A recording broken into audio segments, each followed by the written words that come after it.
কোরআনে কারিমে রব্বুল আলামিন বলেন ওয়া মা হুম বিদারিনা বিহি মিন আহাদিন ইল্লা বিইذনিল্লাহ। আল্লাহ রব্বুল আলামিনের সুস্পষ্ট কথা হলো এই যে আল্লাহর বিনা অনুমতিতে কেউ তোমার কোনো ক্ষতি করতে পারবে না। জোরে কোন সুবহানাল্লাহ। কেউ ক্ষতি করতে পারবে না। আবার নির্ধারিত সময় আসার আগে মৃত্যু তোমার হবে না। মৃত্যুর যখন নির্ধারিত সময় হবে তখনই মৌত হবে, এর আগে হবে না। আল্লাহ পাক বলেছেন ওয়া মা কানা লিনাফসিন আন তামুতা ইল্লা বিইذনিল্লাহি কিতাবাম মুআজ্জালা। আল্লাহ পাক বলেন আমার নির্ধারিত সময় আসার আগে 1 সেকেন্ড আগে মরবে না, 1 সেকেন্ড পরেও মরবে না। অনেকে বলে অমুকের অকাল মৃত্যু হয়েছে, বলে না? বলে কি না অকাল মৃত্যু হয়েছে? এটা বাজে কথা। কিসের অকাল মৃত্যু? কালেই মরছে, হায়াত ওখানেই শেষ। হায়াত থাকতে 1 সেকেন্ড আগে 1 সেকেন্ড পরে মৃত্যু হবে না। যখন নির্ধারিত সময় আসবে সেই সময় মরবে, এর আগে বা পরে মৃত্যু হবে না। মৃত্যু নির্ধারিত সময়ের আগে মরবে না মানুষ। বাহানায় হোক ওসিলায় হোক মরণ যেখানে আছে সেখানে যাওয়াই লাগবে। এই জন্যে কবি বলছেন দো চিজ আজ দো চিজ কাসাদ জোরে জোর একে আবেদানা দিগার খাকে গোর। দুটি জিনিস মানুষকে টানে, একটা হলো খাদ্য আর একটা হলো মৃত্যু। খাবার যেখানে আছে সেখানে যেতেই হবে, আর মৃত্যু যেখানে আছে সেখানেও যেতে হবে।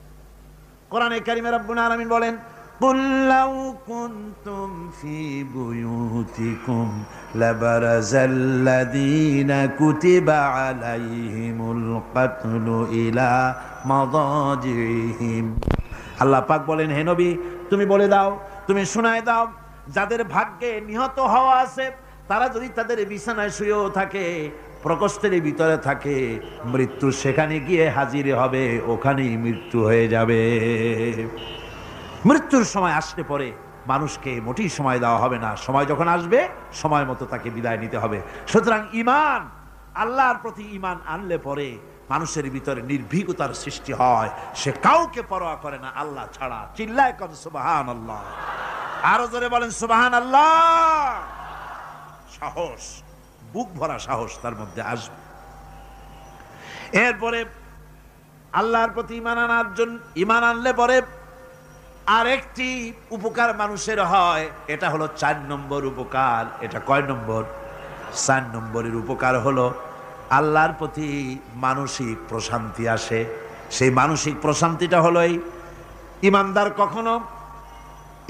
কখনো হতাশ হয় না, ইমানদার কখনো হতাশায় ভোগে না, নিরাশায় ভোগে না। যেহেতু কোরআন শরীফের ভিতরে আল্লাহ পাক বলেছেন আল্লাহর রহমত থেকে কেবল কাফেররা ছাড়া আর কেউ নিরাশ হয় না। আল্লাহর রহমত থেকে নিরাশ হয় কারা? জোরে কোন কারা নিরাশ হয়? আর কেউ আল্লাহর রহমত থেকে নিরাশ হয় না। সুতরাং আল্লাহর প্রতি এই আশা ভরসা, আল্লাহর প্রতি এ ধরনের একটি প্রশান্তি মনের মধ্যে থাকে, সে হতাশ হয় না। কারণ আল্লাহর প্রতি ঈমান আশায় তার বুক বেঁধে দেয়। আল্লাহ পাক কোরআনে কারীমের মধ্যে বলেছেন আল্লাযী খালাকানি ফাহুয়া ইয়াহদিন। আল্লাহ ইব্রাহিম আলাইহিস সালামের মুখ দিয়ে কথা বলেছেন। আল্লাহ হচ্ছেন তিনি যিনি আমাকে সৃষ্টি করেছেন আর আমার হেদায়েতের রাস্তাও তিনি দেখিয়ে দিয়েছেন। ওয়াল্লাযী হুয়া ইউতঈমুনি ওয়া ইয়াসকিন। আর আমি যখন ক্ষুধার্ত হই তিনি আমারে খাওয়ান, আর আমি যখন তৃষ্ণার্ত হই তিনি আমারে পান করান। কে খাওয়ান? কে খাওয়ান আর পান করান কে? আল্লাহ পাক বলেন ওয়াইদা মারিতু ফাহুয়া ইয়াশফিন। ইব্রাহিম আলাইহিস সালামকে দিয়ে আল্লাহ এই কথাও বলালেন আমি যখন অসুস্থ হই আমারে রোগ মুক্ত কে করে দেয়? বলেন না কে করে দেয়? আল্লাহ রাব্বুল আলামিন রোগ মুক্ত করে দেন। হযরত আইয়ুব আলাইহিস সালামের ঘটনা কোরআনে কারীমের মধ্যে আল্লাহ রাব্বুল আলামিন উঠায় দিয়েছেন, বলে দিয়েছেন যাতে করে মুমিনেরা মনের মধ্যে আল্লাহর প্রতি আশা ভরসা আনতে পারে। রোগ হয়েছে হযরতে আইয়ুব আলাইহিস সালামের, এত অসুখ, অসুখে রোগে শোকে আত্মীয় স্বজন স্ত্রী পুত্র পরিজন সব তারে ছেড়ে গেল, গায়ে পোকা হয়ে গিয়েছে। 1 বছর 2 বছর নয়, বছরের পর বছর ধরে রোগাক্রান্ত অবস্থায় আইয়ুব আলাইহিস সালাম আছেন। এবার সমস্ত শরীর ছেড়ে জিহ্বার মধ্যে পোকা হওয়া শুরু হয়ে গেছে।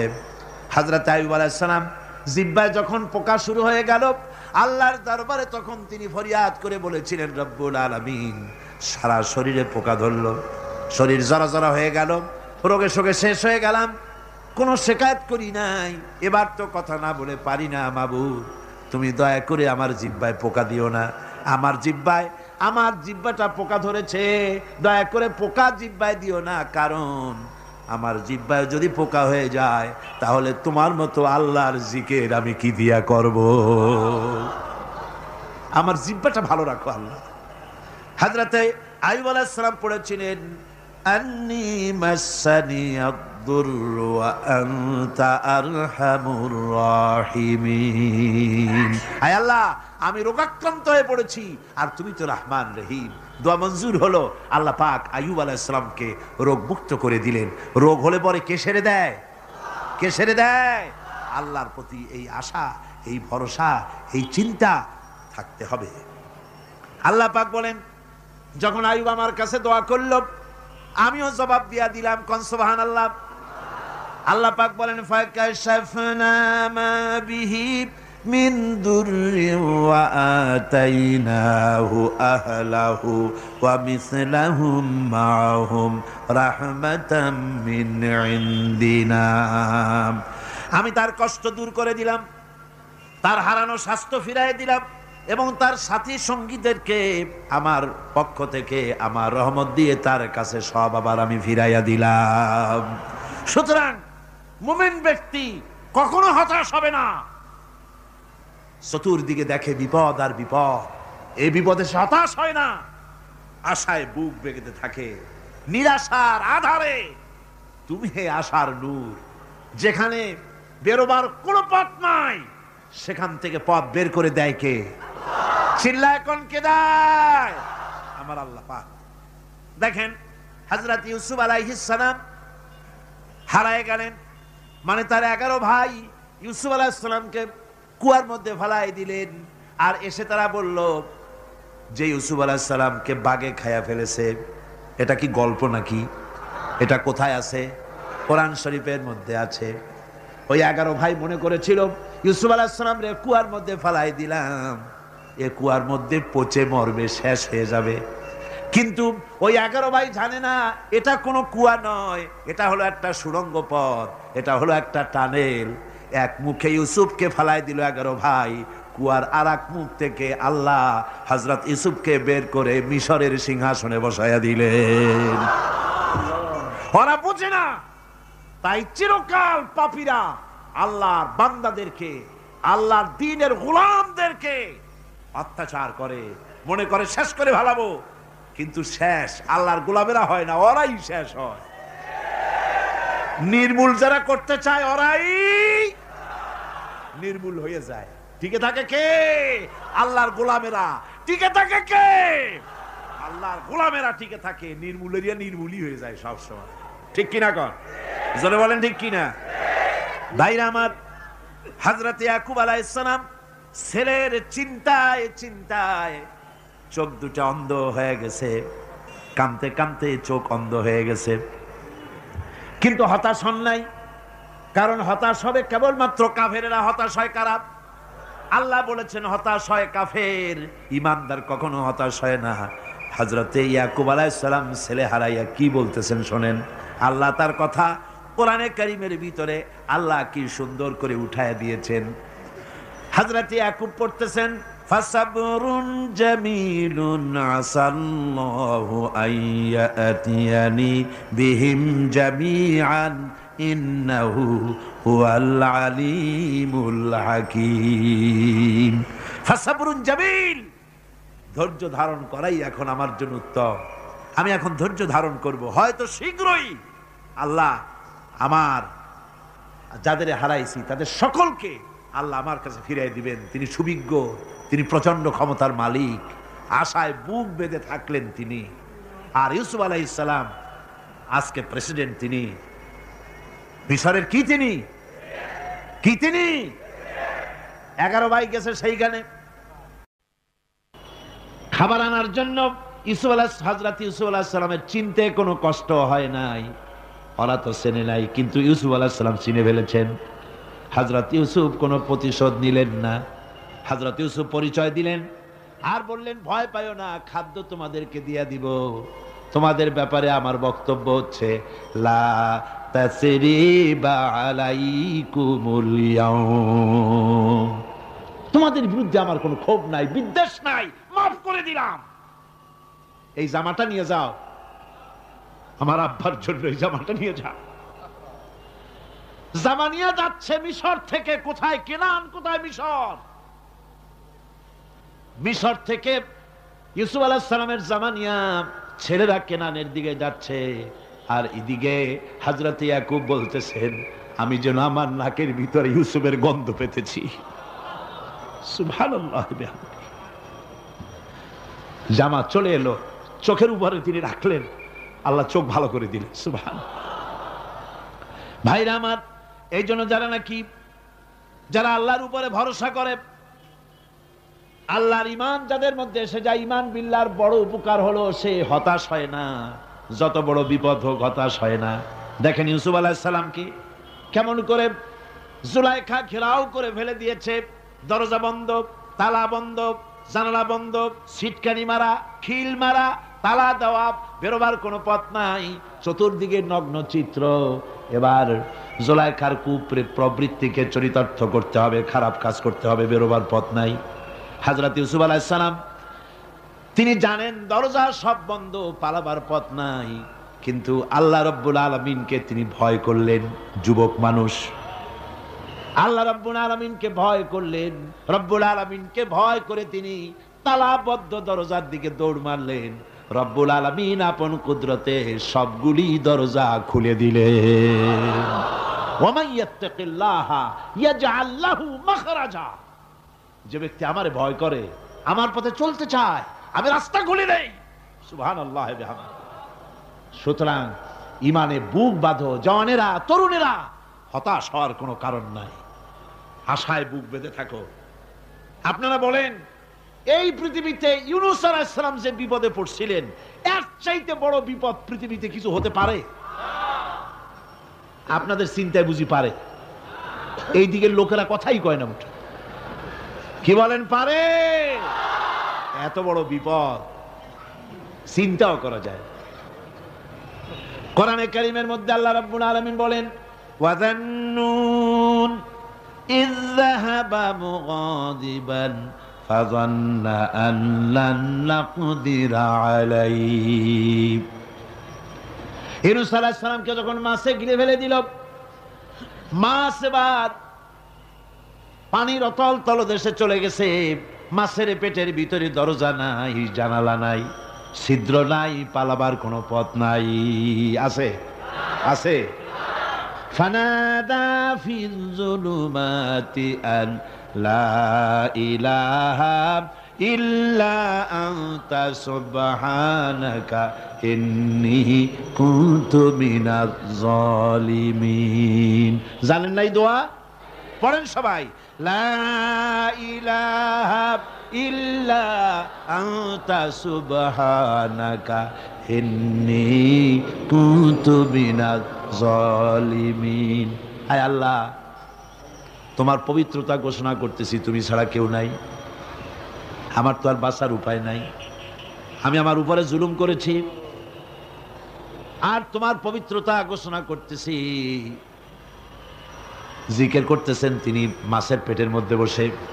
আল্লাহ রাব্বুল আলামিন বলেন, ইউনূস আলাইহিস সালাম মাছের পেটের ভিতরে বসে যে চিৎকারটা মারলেন, দুনিয়ায় কোনো তার বন্ধু বান্ধবেরা শোনে নাই, কোন রাজা বাদশারা শোনে নাই। মাছের পেটের মধ্যে ফানাদা ফিল যুলুমাত, যুলুমাত হলো জমায় কাসির। এখানে তিনটা অন্ধকার ছিল। কয়টা অন্ধকার? একটা হলো মাছের পেটের অন্ধকার, একটা হলো রাতের অন্ধকার, আরেকটা হলো পানির অন্ধকার। ত্রিবিধ অন্ধকারের ভিতর থেকে ইউনূস আলাইহিস সালাম হতাশ হয়ে যান নাই, তিনি চিৎকার মেরে আল্লাহরে ডাক দিলেন। আল্লাহ কয় আমি ডাক শুনছি, কেউ তোমার ডাক শোনে নাই, আমি তোমার আরশের মালিক, আমি আল্লাহ শুনতে পেয়েছি। শুধু শুনি নাই, জবাবও দিয়া দিলাম। ফাস্তাজাবনা লাহু ওয়া নাজ্জাইনাহু মিনাল গাম্মি ওয়া কাযালিকা নুজিল মুমিনিন। পড়েন না সবাই, ফাস্তাজাবনা লাহু ওয়া নাজ্জাইনাহু মিনাল গাম্মি ওয়া কাযালিকা নুজিল মুমিনিন। আমি ডাকে, আমি আল্লাহ পাক বলেন আমি ইউনূসের ডাক শুনলাম, ডাকের জবাব দিয়া দিলাম, আর মাছের পেটের ভিতরে বেদনার সৃষ্টি করে দিলাম। মাছ এবার ভেসে উঠলো। মাছের আর এখন কোনো উপায় নাই বমি করা ছাড়া। মাছ কেনারায় চলে এলো, ইউনূসকে বমি করে ফেলে দিল। আল্লাহ কয় শোনো দুনিয়ার মানুষেরা, শুধু ইউনূস আলাইহিস সালামকে নয়, ওয়া কাযালিকা, এইভাবে করে আমার মুমিন বান্দারা যদি বিপদে পড়ে আর আমারে ডাকে, আমি রব্বুল আলামিন এইরকম বিপদ দিয়া বাঁচাইয়া দেব। বিপদ থেকে বাঁচাবেন কে? সুতরাং গতকালকের মতো আবারও বলি, বিপদ আসতে পরে মুসলমানেরা মাজারে দৌড়ায় বেশি। কন নাউজুবিল্লাহ, জোরে কন নাউজুবিল্লাহ। বিপদ আসে আর মাজারে চলে যায়, যাইয়া সেখানে কাঁদে, মাজারের উপরে মাথা ঘা দিতে থাকে, পয়সা দেয়, মোনাজাত করে, কাঁদতে থাকে, মাজারওয়ালার কাছে বিপদ মুক্তি চায়। আহা, নাউজুবিল্লাহ পড়ে, আবারও কন নাউজুবিল্লাহ। বিশ্বাস করুন আমার ভাইরা, বিশ্বাস করুন, আল্লাহর কোরআন আমার হাতে। মাজারওয়ালার কাছে কানলে পরে ওই মাজারে যিনি শুয়ে আছেন, আল্লাহর কসম তার কোনো ক্ষমতা নাই আপনাকে বিপদ থেকে বাঁচাতে পারে। আছে ক্ষমতা? জোরে বলেন আছে। বিপদ থেকে বাঁচাবে কে? কে বাঁচাবে? আল্লাহ। আপনারা টাকা দেন আর ওই টাকাগুলি ওইখানে মাজারে বৈশা জনমের খাওয়া খায় মাজারের পাহারাদার এক শ্রেণীর পান্ডারা।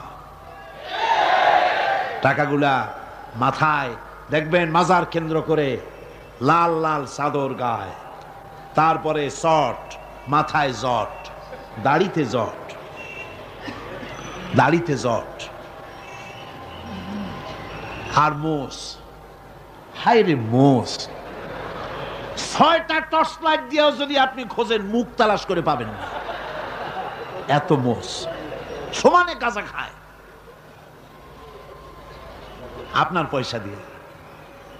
ধর্মের নামের ব্যবসা করে। যাই দেখেন মাজারগুলো, প্রত্যেকটা মাজারে 5টা 10টা লোক বসা আছে। ঘাট ধরে বের করে দাও আর বলো মাজারে বসে আছো কেন? মসজিদে যাও। কোথায় যাবে? কোথায় যাবে?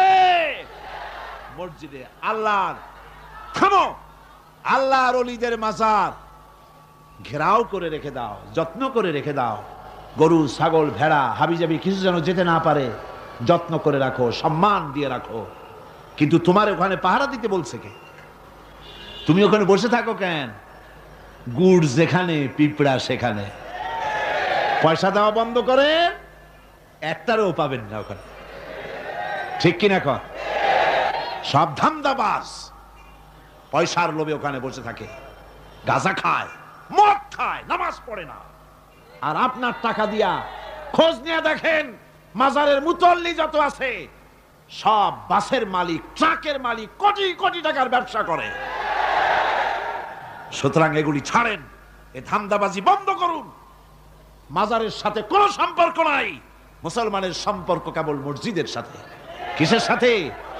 মসজিদের সাথে সম্পর্ক গড়ে। আমার বন্ধুগণ, বিপদ আসতে পরে কবরের কাছে যাওয়া নয়, বিপদ আসতে পরে মসজিদে যান, 2 রাকাত কাজায়ে হাজাতের নামাজ পড়েন। রাসূলুল্লাহ পড়েছেন, কাজায়ে হাজাতের নামাজ পড়েন, সেজদায় পড়ে গিয়ে আল্লাহর কাছে কান্দেন, আপনার বিপদ আল্লাহ রব্বুল আলামিন দূর করে দিবেন। আহারে, এমন আল্লাহরে থুইয়া কি যে বলবো, মানুষের যে কি হইছে। আমি সিলেটে দেখেছি শাহজালাল রহমতুল্লাহ আলাই, আল্লাহর ওলি, শাহ আমানত আল্লাহর ওলি, শাহ মাখদুম আল্লাহর ওলি। এই অলিরা কোনোদিন বলে যায় নাই যে আমার মাজারে পাহারা দিয়ে তোমরা টাকা আদায় করো, বলছে কেউ? শাহজালাল রহমতুল্লাহ আলাইহির মিশন কি ছিল, আর এই পাগলেরা করে কি? হযরত শাহজালালের তরবারি আজও আছে, আমি তরবারি দেখেছি, দোধারি তরবারি হাতে নিয়ে এসেছেন। এক হাতে ছিল তরবারি, আর এক হাতে ছিল আল্লাহর কোরআন। যখন সিলেটে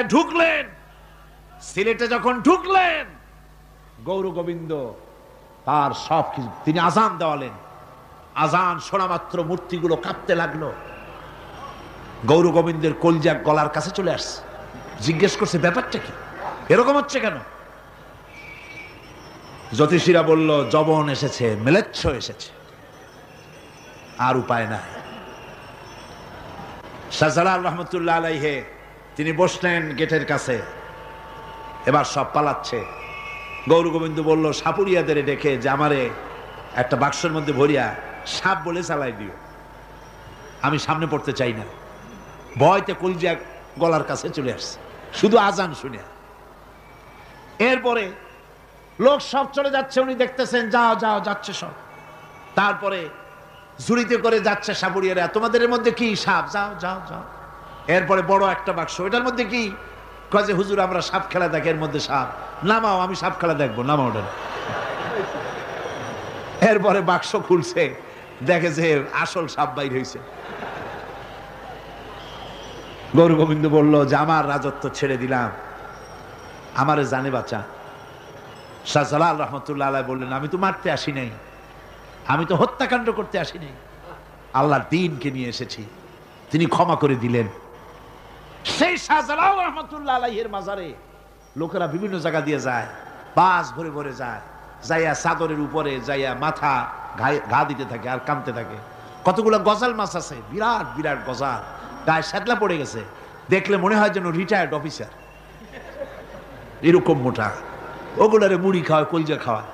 একটা কুয়া আছে, পানি এত ফসা, কয় যে এইটার আর এক মুখ হলো জমজমের সাথে মিশানো। নাউজুবিল্লাহ। হায় রে মানুষ, মুসলমানের আকীদা হয় এত খারাপ, আকীদা বত্তর হয়ে গিয়েছে। এগুলি ধর্মের নামের ব্যবসা, এগুলি জোরে বলেন কি? এই ব্যবসা বন্ধ করতে হবে, এই ব্যবসা বন্ধ করতে হবে। এরা ধর্মের নামে লুটেরা, চাদর দিয়ে, আগরবাতি দিয়ে, মোমবাতি দিয়ে, সেজদা দিয়ে মুশরিক হয়ে যাচ্ছে, ইসলাম থেকে খারিজ হয়ে যাচ্ছে। আমার কাছে রিপোর্ট এসেছে প্রচন্ড ভিড়ে মানুষের কষ্ট হচ্ছে, তো কি করা যাবে? আমি বললাম ভিড়, আর আপনারা যদি ভিড় দেখতে চান তাহলে তো সব লোক দাঁড়ায় যাবে, আপনাদের তো দেখার দরকার নেই। একটু চেপে চেপে বসেন আর জোরে সোরে জিকির করেন, লা ইলাহা ইল্লাল্লাহ, লা ইলাহা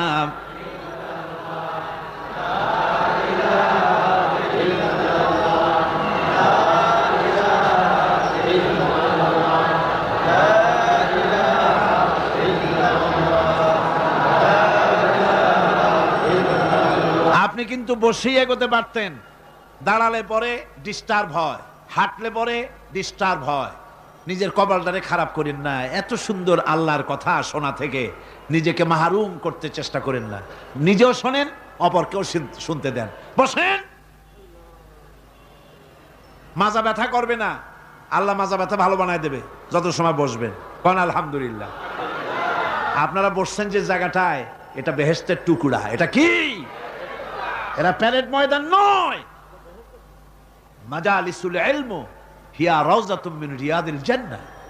হযরত আলী বলেছেন যেখানে ইলম চর্চা হয়, কোরআন আলোচনা হয়, হাদিস আলোচনা হয়, সেটা কোনো সাধারণ জায়গা না, সেটা জান্নাতের টুকরা হয়ে যায়। জোরে বলেন সুবহানাল্লাহ। কাজী বেহেশত থেকে শয়তানের জন্য বাইর করিয়া না দেয়, সতর্ক থাকেন। শয়তান কি চায় যে আপনি সারাক্ষণ শোনেন? কি কোন চায়? চায় না। শয়তানের খপ্পরে পড়েন না, বসেন আর শোনেন। ইমানদার যখন বিপদে জর্জরিত হতে থাকে তখন সে ভেঙে পড়ে না। তখন অন্ধকারের, বিপদের অন্ধকার বিদীর্ণ করে আলোর এক প্রভা তার চোখের সামনে উদ্ভাসিত হয়ে ওঠে। সেটা কি? সেটা হলো আল্লাহ রাব্বুল আলামিনের বাণী, ফাইন্না মাআল উসরি ইউসরান, ইন্না মাআল উসরি ইউসরা। আল্লাহ পাক বলেন, জেনে রাখো, দুঃখ এবং কষ্টের সাথে রয়েছে সুযোগ আর সুবিধা, আর অসচ্ছলতার সাথে রয়েছে উদার সচ্ছলতা। জোরে কোন সুবহানাল্লাহ। কাজে ভয় পাওয়ার কারণ নাই, হতাশ হওয়ার কারণ নাই। মন আশায় বুক বেঁধে রাখো। গুনাহ করেছো, হতাশ হয়েও না। যুবকদের গুনাহ করা স্বাভাবিক। ইউনিভার্সিটির ছাত্র, কলেজের ছাত্র, প্রফেসর, শিক্ষক, অফিসার ঘুষ খেয়েছেন, জিনা করা হয়েছে, মদ খাওয়া হয়েছে, মিথ্যা কথা বলা হয়েছে, যাই কিছু করেন না কেন ভয় পাওয়ার কারণ নাই, নিরাশ হওয়ার কোনো দরকার নাই। আল্লাহ পাক ডেকে বলেছেন, কুল ইয়া ইবাদিয়াল্লাযীনা সারাফু আলা আনফুসিহিম লা তাকনাতু মির রাহমাতিল্লাহ। আরে আমার আল্লাহর মতো এত ভালো আর কেউ আছে? এত দরদ আর কারো আছে? আমার আল্লাহ বলেন, ও নবী, আপনি শুনায় দেন, হে আল্লাহর বান্দারা, তোমরা যারা নিজেদের উপরে বাড়াবাড়ি করেছো, নিজেদের উপরে জুলুম করেছো, অত্যাচার করেছো, আমি আল্লাহর রহমত থেকে নিরাশ হয়ে যেও না। মানুষ যদি অপরাধ করে, বাপের সাথে অপরাধ করেছে, মায়ের সাথে অপরাধ করেছে, মা বাবা সন্তানের চাইতে এত বড় কল্যাণকামী তো আর কেউ নাই, কিন্তু মা বাবা কোনোদিন বলে না, আয় আমার ছেলে তোরে মাফ করে দেই, এরকম বলে নাকি? মন চায় ছেলে যদি মাপ চাইতো, খুশি হয়ে মাফ করে দিতাম, কিন্তু কেন যে আসে না, ডাকে না যে আয় মাফ করে দেই। মা বাপ আপনাকে এত ভালোবাসে, সেই মা বাপও আপনাকে বলে না যে আয় মাফ করে দেই। আমার আল্লাহ হচ্ছেন এমন আল্লাহ, আল্লাহ রাব্বুল আলামিন ডাকেন, এ বান্দা, খুন করেছিস ফিরে আয়, জিনা করেছিস ফিরে আয়, হত্যা করেছিস ফিরে আয়, চুরি করেছিস ফিরে আয়, কুফরি করেছিস ফিরে আয়, সুদ খেয়েছিস, ঘুষ খেয়েছিস, মদ খেয়েছিস ফিরে আয়, এসে আমার দরবারে চোখের পানি ফেল, আমার দরবারে কাঁদাকাটি কর। ইন্নাল্লাহা ইয়াগফিরুয যুনুবা জামিআ ইন্নাহু হুয়াল গফুরুর রহিম। আমার দরবারে চোখের পানি ফেলে কাঁদ, আমি রব্বুল আলামিন জিন্দেগীর গুনাহ মাফ করে দেব। সুবহানাল্লাহ কোন, সুবহানাল্লাহ কোন। আমার কাছে কাঁদ, চোখের পানি ফেল। আল্লাহ রাব্বুল আলামিনের কাছে বান্দার দুইটা ফোঁটা বেশি প্রিয়। একটা হলো জিহাদের ময়দানে যে রক্ত ফোঁটা দেওয়া হয়, এটা আল্লাহর কাছে প্রিয়। আর আল্লাহর ভয়তে গুনার জন্য লজ্জা করে, অনুশোচনা করে বান্দা যখন চোখের পানি ছেড়ে দেয়, আল্লাহর কাছে এটা অত্যন্ত প্রিয়। নবীজি বলেছেন, বান্দা যখন গুনার ভয়তে, আল্লাহর ভয়তে, জাহান্নামের ভয়তে অনুশোচনা করে যখন চোখ দিয়া পানি ছেড়ে দেয়, ওই চোখের পানি নাকের অর্ধেক আসতে না আসতে আল্লাহ রাব্বুল আলামিন বান্দারে মাফ করে দেন। আল্লাহ বরদাস্ত করতে পারেন না যে বান্দা কান্দে। আমার ভাইরা, আল্লাহর রহমত এই পৃথিবীতে, আল্লাহর রহমতকে 100 ভাগ করা হয়েছে। আল্লাহর রহমতের কত ভাগ? এই 100 ভাগের 1 ভাগ সারা পৃথিবীতে ছড়াই দেওয়া হয়েছে। আর 99 ভাগ কার কাছে? আল্লাহর কাছে। একটা ভাগ দুনিয়া ছড়ানো হয়েছে আদম আলাইহিস সালাম থেকে নিয়ে এই পর্যন্ত, এখান থেকে নিয়ে কিয়ামত পর্যন্ত পৃথিবীতে যত মানুষ আসবে, যত প্রাণী আসবে, তাদের মধ্যে প্রাণী জগতেও গাবি তার বাছুরকে ভালোবাসে, ঠিক কিনা? হাতি তার বাচ্চাকে ভালোবাসে, ঠিক কিনা?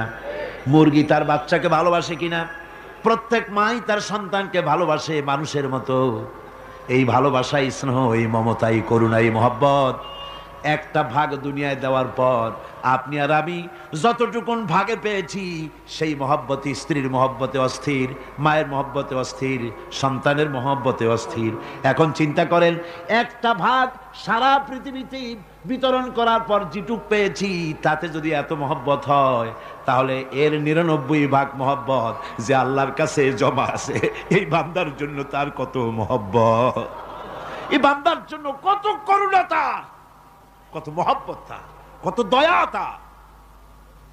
এজন্য আল্লাহ রাব্বুল আলামিন বলেছেন, নাব্বি ইবাদি আন্নি আনাল গফুরুর রহিম। ও আমার নবী, সুসংবাদ দিয়ে দাও, বান্দাদেরকে শোনায় দাও যে আমি আল্লাহ তাআলা ক্ষমাশীল আর দয়াবান। হুজুর কাঁদতেছিলেন, হযরত ওমর রাদিয়াল্লাহু তাআলা আনহু এসে দেখেন হুজুর একা কাঁদতেছে। হুজুর জিজ্ঞেস করছেন, হযরত ওমর জিজ্ঞেস করলেন, হুজুর আপনি কাঁদেন কেন একা একা? হযরত ওমর বলেন, আমি যখন প্রশ্ন করলাম, নবীজি বললেন, আমার কাছে কিছু আগে জিবরাইল এসেছিলেন।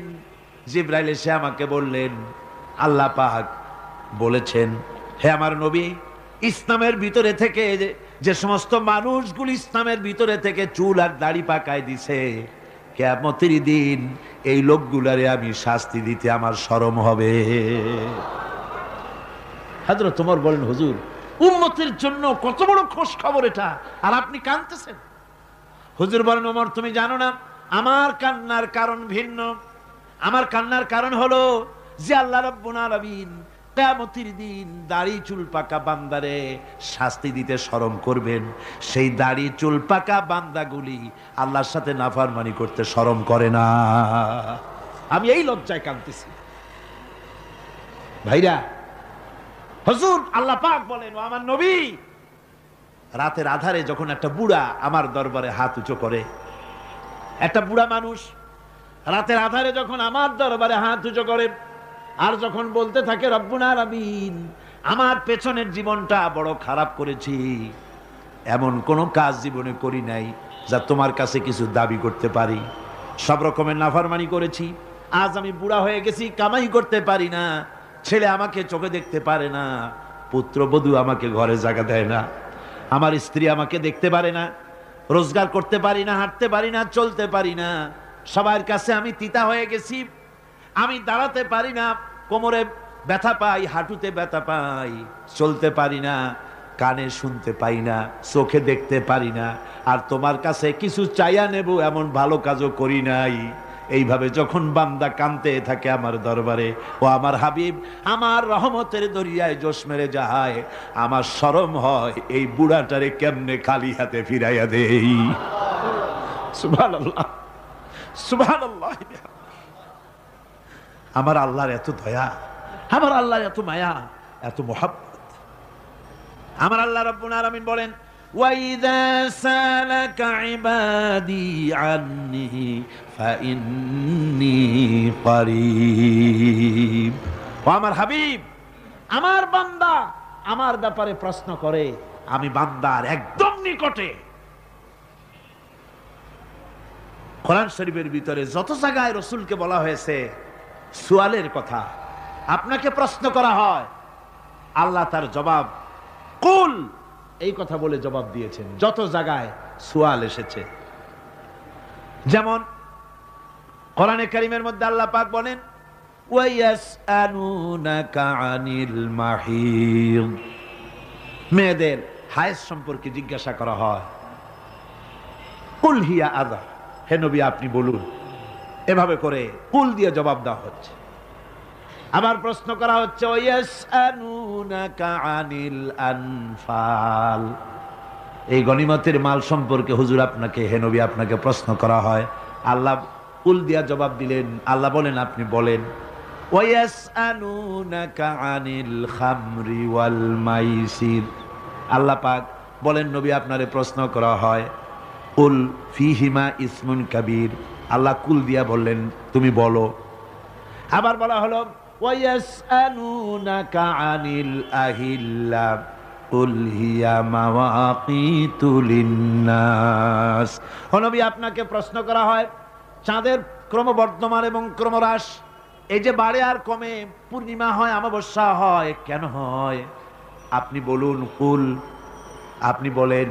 এটা আমি অক্ত এবং সময়, বছর আর দিন গণনা করার জন্য পৃথিবীবাসীদের জন্য বিনা পয়সায় একটা ক্যালেন্ডার বানাইয়া আকাশে ঝুলাই রেখেছি। এভাবে যত জায়গায় এসেছে আপনাকে প্রশ্ন করা হয়, তত জায়গায় আল্লাহ জবাব দিয়েছেন। কুল, আপনি বলেন। গোটা কোরআন শরীফের ভিতরে এই একটি মাত্র জায়গা যেখানে বলা হয়েছে আপনাকে প্রশ্ন করা হয়। আল্লাহ এখানে বলতে পারতেন কুল, আপনি বলেন, আল্লাহ তোমাদের নিকটবর্তী, এভাবে জবাব হয় নাই। এটা কায়দাটা হলো এই, আল্লাহ বলতেছেন ওয়াইজা সালাকা ইবাদি, ও আমার নবী, প্রশ্ন তো আমার বান্দারা আমার ব্যাপারে করেছে, এবার আপনার জবাবের কোনো দরকার নাই। প্রশ্ন আমার ব্যাপারে, আমি নিজে জবাব দিয়ে দেই। ফা ইন্নী কারীব, ও বান্দা, আমার ব্যাপারে প্রশ্ন করেছিস, জবাব আমি দেই, আমি তোর সবচাইতে বেশি নিকটে। সুবহানাল্লাহ। কত নিকটে? ওয়া নাহনু আকরাবু ইলাইহি মিন হাবলিল ওয়ারিদ। তোর যে রগ, এই শাহরগের চাইতেও আমি তোর বেশি কাছে। সুবহানাল্লাহ। আমারে ডাক, আমারে ডাক, কলিজা দিয়া ডাক, অন্তর দিয়ে ডাক। মনের থেকে মানুষ যদি ডাকে, মুখের ডাক আর মনের ডাক এক জিনিস নয়। দিল সে जो बात निकलती है असर रखती है पर नहीं मगर ताकते परवाज रखती है। দিল থেকে যে কথা বেরোয় তা প্রভাব বিস্তার করে, ডানা নাই কিন্তু ওড়ার ক্ষমতা রাখে। মনের কথাই ভিন্ন। মন থেকে, দিল থেকে, কলিজা থেকে, অন্তরের গভীর কন্দর থেকে মোহাব্বতের সাথে কেউ যদি একবার বলে আল্লাহ, বলেন আল্লাহ, আল্লাহ, আল্লাহ, আল্লাহ রাব্বুল আলামিন বলেন, অন্তরের অন্তঃস্থল থেকে একটি বার যদি বান্দা বলেন আল্লাহ, আল্লাহ বলেন 70 বার সাড়া দিয়া জিজ্ঞেস করি, বান্দা কি চাও, আমি তোমার কাছে আসি। সুবহানাল্লাহ। আমি তোর একদম কাছে, কি চাস বল, বল আমার কাছে। এমন দয়াবান, এমন মেহেরবান, এমন আল্লাহ আমাদের। সে আল্লাহ রাব্বুল আলামিন তিনি বলছেন ওয়াকালা রাব্বুকুম উদউনি আস্তাজিব লাকুম। তোমাদের রব বলেছেন আমারে ডাকো, আমি আল্লাহ ডাকের সাড়া দিয়া দেব। সুবহানাল্লাহ। কারে ডাকতে হবে? কারে ডাকতে হবে? এই বিশাল জনসমুদ্র একযোগে চিল্লা এখন কারে ডাকতে হবে? কোন পীর সাহেবকে নয়, আল্লাহর কসম কোন খাজা বাবাকে নয়, ডাকতে হবে কারে? চিল্লা এখন কারে? ওয়াকালা রাব্বুকুম উদউনি, তোমার রব তোমাকে বলতেছে আমারে ডাকো, আস্তাজিব লাকুম, আমারে ডাকবে আমি সাড়া দিয়ে দেব। সুবহানাল্লাহ। আল্লাহকে ডাকেন। কি চাই আপনার বলেন, কি চাই? আল্লাহর কাছে চান, আল্লাহ দিয়ে দিবেন। দেওয়ার জায়গা আল্লাহর কাছে চাইবেন, আল্লাহ দিবেন। দেওয়ার জায়গা, চাওয়ার জায়গা হলো সেজদায় পড়ে যাবেন। আমার ভাইয়েরা, জায়গাটা চিনায় দিলাম। মাজারে যাওয়া লাগবে না, কবরে যাওয়া লাগবে না। 2 রাকাত নামাজ পড়ে সেজদায় পড়ে গিয়া যত বিপদ আছে, মুসিবত আছে, সেজদার মধ্যে চোখের পানি ছেড়ে দেন আর কেন্দে কেন্দে জীবনের কথা বলেন। আল্লাহ রাব্বুল আলামিন আপনার আওয়াজ শুনবেন আর দোয়া কবুল করে নিবেন। কামতে হবে আল্লাহর কাছে। কার কাছে? আল্লাহর কাছে। সুম্মা ইস্তাগফিরুল্লাহ, আর এরপরে সে যদি আমি আল্লাহর কাছে ক্ষমা চাই, ইয়াজিদিল্লাহ গাফুরার রহিমা, সে আমি আল্লাহকে গফুর এবং রহিম হিসাবে পাবে। সুবহানাল্লাহ। আল্লাহকে গফুর এবং রহিম হিসাবে পাওয়া যাবে। সব আল্লাহকে বলতে হবে, গুনাহ মাফ চাইতে হবে। এই জন্য হুজুর সাল্লাল্লাহু আলাইহি ওয়াসাল্লাম দৈনিক 100 বার তওবা পড়তেন। কোন হাদিসে আছে 70 বার, কোন হাদিসে আছে 100 বার তওবা পড়তেন। নামাজের পরে তো প্রত্যেক নামাজই পড়তেন হুজুর। সালাম ফিরাতেন আর সাথে সাথে বলতেন আল্লাহু আকবার, আস্তাগফিরুল্লাহ, আস্তাগফিরুল্লাহ, আস্তাগফিরুল্লাহ। মনে থাকবে আপনাদের? মনে থাকবে? সালাম ফিরাইয়া কি বলবেন? না, সালাম ফিরাবার সাথে সাথে বলবেন আল্লাহু আকবার, তারপরে পড়বেন আস্তাগফিরুল্লাহ আস্তাগফিরুল্লাহ আস্তাগফিরুল্লাহ, তওবা পড়বেন, আল্লাহর কাছে সবসময় গুনাহ মাফ চাইতে থাকবেন, বিনীত থাকবেন। আল্লাহকে পাওয়া যাবে, তাকে রহিম হিসেবে পাওয়া যাবে। সুতরাং ঈমান বিল্লাহ, আল্লাহর প্রতি ঈমান আনলে পরে চতুর্থ নম্বরের যে উপকারটা হবে সেটা হলো হতাশায় ভুগবে না, নিরাশায় ভুগবে না, আশায় বুক বেঁধে উঠবে, ঈমান মজবুত হবে, আল্লাহর কাছে মানুষ বিনয়ী হয়ে যাবে। এবার পঞ্চম নম্বরের উপকার আমি বলছিলাম, ঈমান বিল্লাহ, আল্লাহর প্রতি ঈমান আনলে পরে অসংখ্য উপকার হয়, অসংখ্য বৈশিষ্ট্য আছে। এর 6টা উপকারের কথা আমি বলবো। কয়টা? অসংখ্য উপকারের ভিতরে প্রধান 6টি উপকারের কথা বলবো। এর বললাম কয়টা? 4টে বলেছি। এবার বলো পঞ্চম উপকারের কথা। আল্লাহর প্রতি আপনি পূর্ব পশ্চিমে কতবার মুখ ঘোরালেন, এটাই কিন্তু আপনার আসল সৎ কাজ নয়। আসল সৎ কাজ হলো আল্লাহর প্রতি ঈমান আনা। এই ঈমানের ব্যাপারে 3টা দিন আমরা পার করে দিলাম, এখনো কথা শেষ হয় নাই। আল্লাহর প্রতি ঈমান আনলে পরে যে উপকারটা হবে পঞ্চম নম্বরে, সেটা হলো কঠোর এবং কঠিন বিপদের ভিতরে বান্দার ভিতরে অবিচলতা এবং ধৈর্যের সৃষ্টি হয়ে যাবে। আলহামদুলিল্লাহ। কঠিন বিপদ মুসিবত আসলে পরে সে অবিচল থাকবে। সারা দুনিয়ার বিপদ আপদ, শত্রুতা, দুঃখ, কষ্ট, মুসিবত, জুলুম, নির্যাতন সব কিছু পাহাড়ের মতো উঁচু হয়ে তাকে ঘিরে ফেলবে, কিন্তু তাকে এক চুলও নাড়াতে পারবে না। আলহামদুলিল্লাহ। সারা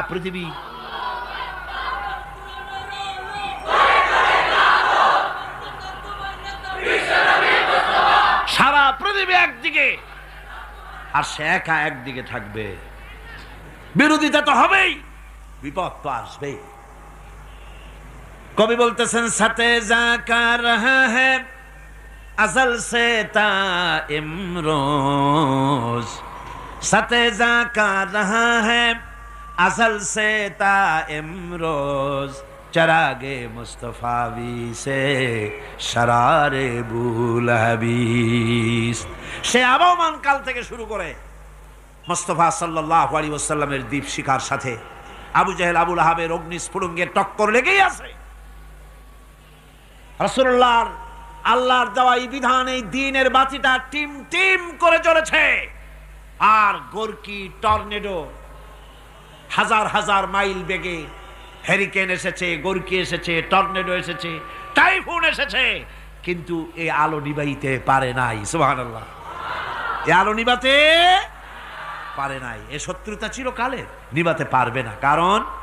কারণ হচ্ছে আল্লাহ রাব্বুল আলামিন বলেছেন, ইউরিদুনা লিয়ুতফিউ নূরাল্লাহি বিআফওয়াহিহিম ওয়াল্লাহু মুতিম্মু নূরিহি ওয়ালাউ কারিহাল কাফিরুন।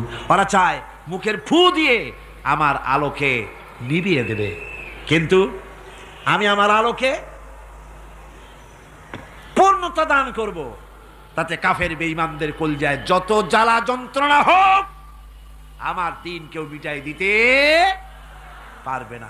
সুবহানাল্লাহ। সুতরাং বিপদে অবিচলতা আসবে, সে অটল হবে, মজবুত হবে।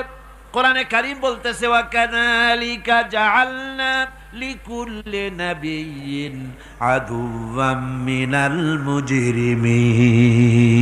এই পৃথিবীতে এমনি করে আমি সকল নবীদের শত্রু বানিয়েছি, সব পাপিষ্ঠ অপরাধীদেরকে। নবীদের সাথে বিরোধিতা করেছে কারা? পাপিষ্ঠরা, অপরাধীরা। আজও খুঁজে দেখেন, আজও ইসলামী আন্দোলনের বিরোধিতা যারা করে সবগুলি কি? পাপিষ্ঠ। সত্য কিনা কর? ইসলামী আন্দোলনের বিরোধিতা যারা করে হিসাব করে, চোখ দিয়ে তাকায় দেখেন, খুঁজে দেখেন তাদের নামগুলি। মদখোর, জিনাকার, বদমাশ, চোর, হাইজাকার, বেনামাজি, লুটেরা, মিথ্যাবাদী, সবচাইতে সমাজের নিকৃষ্ট লোকগুলি ইসলামের বিরোধিতা করে।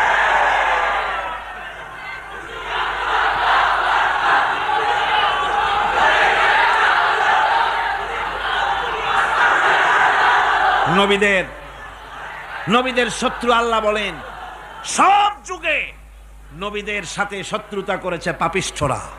আল্লাহর কথা। কার কথা? সকল যুগে নবীদের সাথে শত্রুতা করেছে পাপিষ্ঠরা, নিকৃষ্ট ধরনের অপরাধীরা। সুতরাং নবী রাসূলদের অবস্থা যখন এই, তখন দ্বীনের দাওয়াত যারাই দেবে তাদের কিসমত এরকম হবেই। এই বাধার মোকাবেলা তাদেরও করতে হবে। এই যে বাধাটা আসে, এই যে মারে, অপরাধ কি এই যে তারা চোর বা ডাকাত যাদের মারা হয়? আল্লাহ রাব্বুল আলামিন বলেন অপরাধ হলো ওয়ামা নাকামু মিনহুম ইল্লা আইয়ুমিনু বিল্লাহিল আজিজিল হামিদ। অপরাধ হচ্ছে ইমানদার লোকদের উপরে নির্যাতন চালিয়েছে, অন্য কোনো কারণে নয়। কারণ একটাই, তারা আল্লাহর জমিনে আল্লাহর দ্বীন প্রতিষ্ঠা করতে চেয়েছে, আর কোনো অপরাধ না। জমিন আল্লাহর, জমিন কার? এই বিশাল জনসমুদ্র গর্জে উঠুন একযোগে বলুন জমিন কার? আইন চলবে কার? এখানেই সংঘর্ষ বেঁধেছে আবহমান কাল ধরে। মানুষ অত্যাচারিত হয়েছে, সাহাবায়ে কেরাম অত্যাচারিত হয়েছেন। বুখারী শরীফের হাদিসে এসেছে রাসূল করিম সাল্লাল্লাহু আলাইহি ওয়াসাল্লামের কাছে হযরতে খাব্বাব গিয়ে উপস্থিত হয়েছিলেন।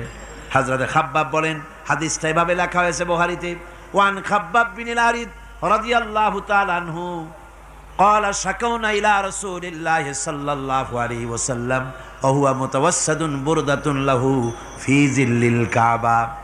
রাসূলুল্লাহর কাছে গেলাম, কাবা শরীফের কাছে গিয়া দেখি নবীজি একটা চাদর গায়ে দিয়ে তিনি আরাম ফরমাচ্ছিলেন কাবা শরীফের ছায়ায়। সেখানে গিয়ে বললাম, আলা তাস্তানসিরু লানা আলা তাদউ লানা ইয়া রাসূলুল্লাহ, হে আল্লাহর রাসূল, আপনি কি আমাদের জন্য আল্লাহর কাছে দোয়া চাইবেন না? আপনি কি আল্লাহর কাছে আমাদের জন্য সাহায্য চাইবেন না? আমাদের লোকগুলিকে, মুসলমানগুলিকে মারতে মারতে তো শেষ করে ফেলে দিল। তারা আমাদের সুমাইয়াকে মারলো, আমাদের খাব্বাবকে উটের সাথে পায়ের দড়ি লাগায় টানলো, আমাদের খোবায়েবকে তারা আগুনের উপরে চিৎ করে শোয়ায় রাখলো, না খায় রাখতেছে, মারতেছে, কষ্টে তো শেষ হয়ে গেলাম। হুজুর, আপনি কি আমাদের জন্য দোয়া করবেন না? হাদিস শরীফে এসেছে নবীজি উঠে বসলেন সোজা হয়ে। নবীজি বলেন, ও আমার সাহাবী, ও খাব্বাব, শোনো, তোমাদের আগে এই পৃথিবীতে যারা দ্বীনের দাওয়াত দিতে এসেছিলেন তাদেরকে সমকালীন রাষ্ট্রশক্তি, সমাজ শক্তি তাদেরকে ধরতো। ফায়ুখাজুর রাজুলো, তাদেরকে তারা ধরতো। ফায়ুহফারু লাহু ফিল আরদ, আর তার জন্য জমিনের ভিতরে কবর বানাইতো। ওই কবর ফায়ুজালু ফিহা, ওই কবরের ভিতরে তাকে কোমর পর্যন্ত গেড়ে দিত। সুম্মা ইউতা বিল মানশার, এরপরে করাত আনতো। ফায়ুদাউ আলা রাসিহি, এরপরে ওই করাত তার মাথার উপরে রাখতো। ফায়ুজালু নিসফাইন, এরপরে করাত দিয়া চিরে জীবিত মানুষটারে দ্বিখণ্ডিত করে ফেলে দিত। মা ইয়াসুদ্দুহু যালিকা আন দীনিহি। ও আমার খাব্বাব, এত কষ্ট দেওয়ার পরেও সেই যুগের কোন মুসলমানকে, দ্বীনের দায়ীদেরকে আল্লাহর দ্বীন থেকে এক চুলো তারা সরাই দিতে পারে নাই, এক চুলো সরাতে পারে নাই। ওয়াল্লাহি, ও খাব্বাব, আমি আমার আল্লাহর নামে কসম করে বলছি, লা ইউতাম্মান্নাল্লাহু হাযাল আমরা হাত্তা ইয়াসিরা আর-রাকিবু মিন সানা ইলা হাযরামাউত। আমি কসম করে বলি, আল্লাহ রাব্বুল আলামিনের এই সানা থেকে হাযরামাউত পর্যন্ত লোকেরা যাতায়াত করবে, সুন্দরী রমণীরা গমন করবে, সদাগরেরা যাতায়াত করবে, টাকা নিয়া পয়সা নিয়া যাতায়াত করবে। তাদের মনের মধ্যে লুটের ভয়, টাকার ভয়, চুরির ভয়, ডাকাতির ভয়, জেনার ভয়, হত্যার ভয়, ধর্ষণের ভয়, কোনো ভয় থাকবে না। লা ইয়াখাফু ইল্লাল্লাহ, আল্লাহ ছাড়া কোনো ভয় থাকবে না।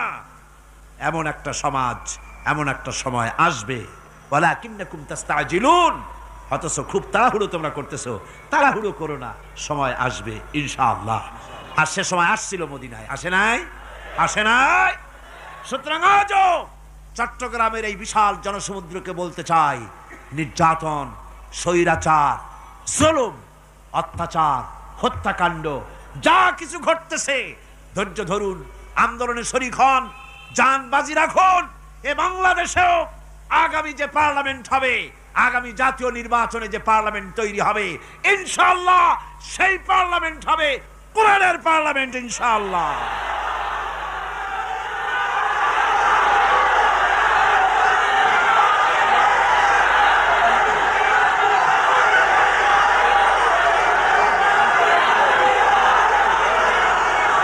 আমার ভাইয়েরা, আমার বন্ধুগণ, কঠিন বিপদে অবিচলতা এবং ধৈর্যের দৃষ্টান্ত রেখে গেছেন আম্বিয়া আলাইহিমুস সালাম। সুবহানাল্লাহ। কঠিন বিপদে অবিচলতা, দৃঢ়তা, ধৈর্য কারে বলে, তার দৃষ্টান্ত কারা রেখেছেন? আম্বিয়া আলাইহিমুস সালাম। ওনারাই আমাদের আদর্শ, নবীরাই আদর্শ। সাহাবায়ে কেরাম রিদওয়ানুল্লাহ তাআলা আলাইহিম আজমাইন আমাদের আদর্শ। ভাইরা আমার, মুসা আলাইহিস সালামকে ফেরাউন যখন ঘিরে ফেলে দিল, কোরআনের সব কথা গল্প গুজবার ইতিহাসের জন্য লেখা হয় নাই। কোরআনের মধ্যে যা লেখা হয়েছে সব বান্দাদের উপদেশের জন্য, যাতে করে লোকেরা চিরটা কাল এর থেকে উপদেশ নিয়ে নিজেদের তৈরি করতে পারে। জোরে বলেন সুবহানাল্লাহ। মুসা আলাইহিস সালামের কথা আল্লাহ বলেন, ফেরাউন তাকে ঘিরে ফেলে দিল, পালাবার রাস্তা নাই। ফালাম্মা তারাআল জামআন ক্বালা আসহাবু মূসা ইন্না লামুদরাকুন। মুসা আলাইহিস সালামের উম্মতেরা বললেন, হে মুসা, পাকড়াও হয়ে গেছি, পালাবার রাস্তা নাই। তিন দিক থেকে আমাদেরকে ঘেরাও করেছে ফেরাউনের শক্তি। সামনে কি? দরিয়া, আর তিন দিকে কি? ঘেরাও আন্দোলন। পালাবার পথ নাই, পালাবার পথ নাই। সারাশি আক্রমণ, ঘেরাও আন্দোলন। এই যে ঘেরাও টেরাও তো আজকে নতুন নাই, ঘেরাও আসছে অনেক আগের থেকে। আসলে কথা বুঝতে পেরেছেন? মাইক না থাকলে আমি কি করবো কোন? আজকে এরকম হচ্ছে কেন? আগামীকাল ঠিক হবে ইনশাআল্লাহ, রাগ করেন না।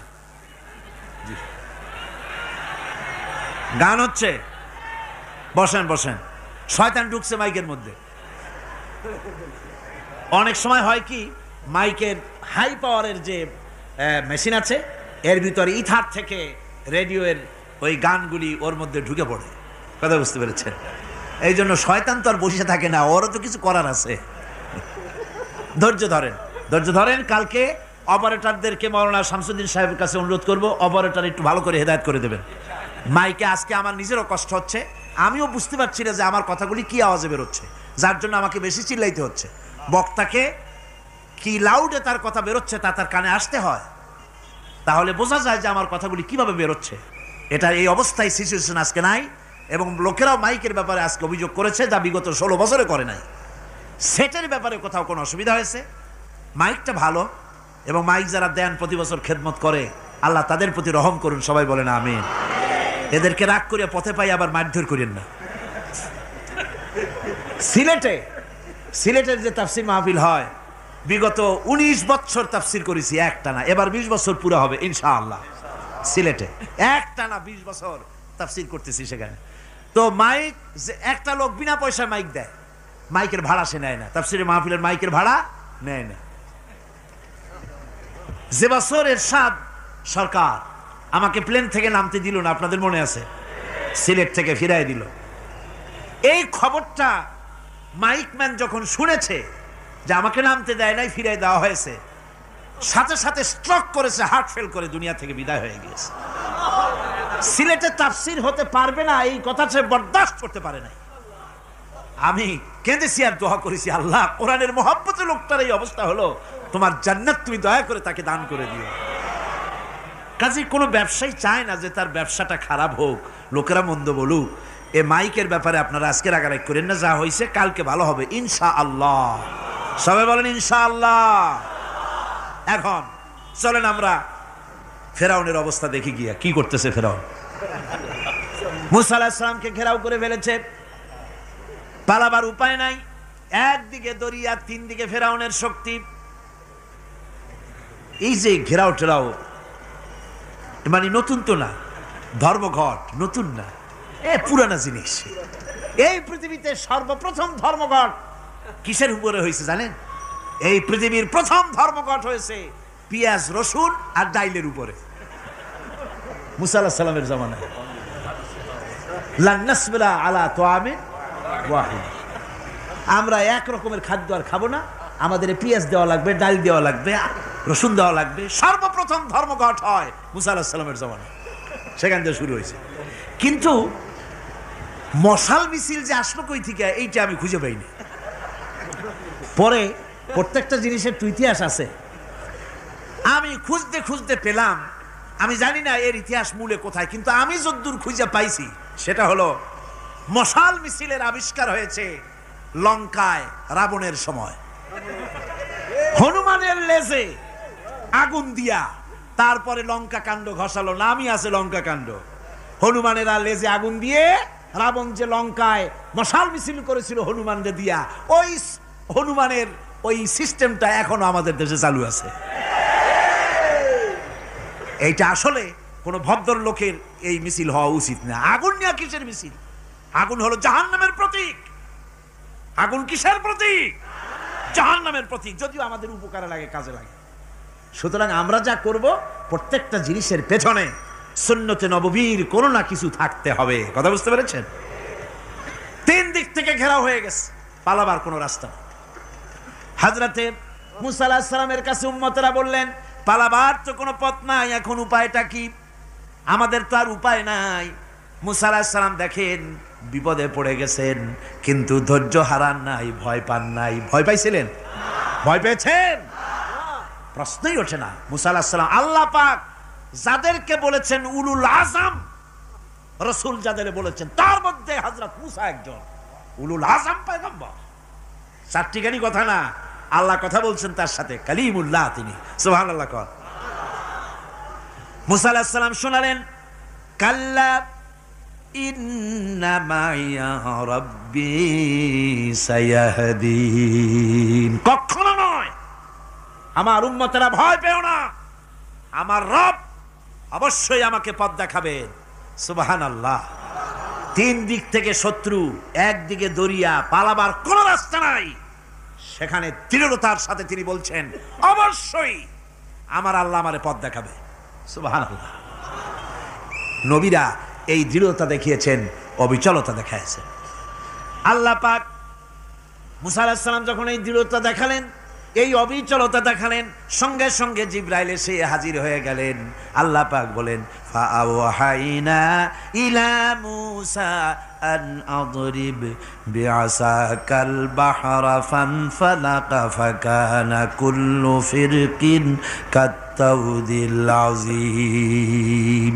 মুসা আলাইহিস সালামকে আমি ওহী নাজিল করলাম, তাকে বললাম হাতে যে লাঠি আছে এই লাঠি দিয়ে আঘাত করো দরিয়ার উপরে।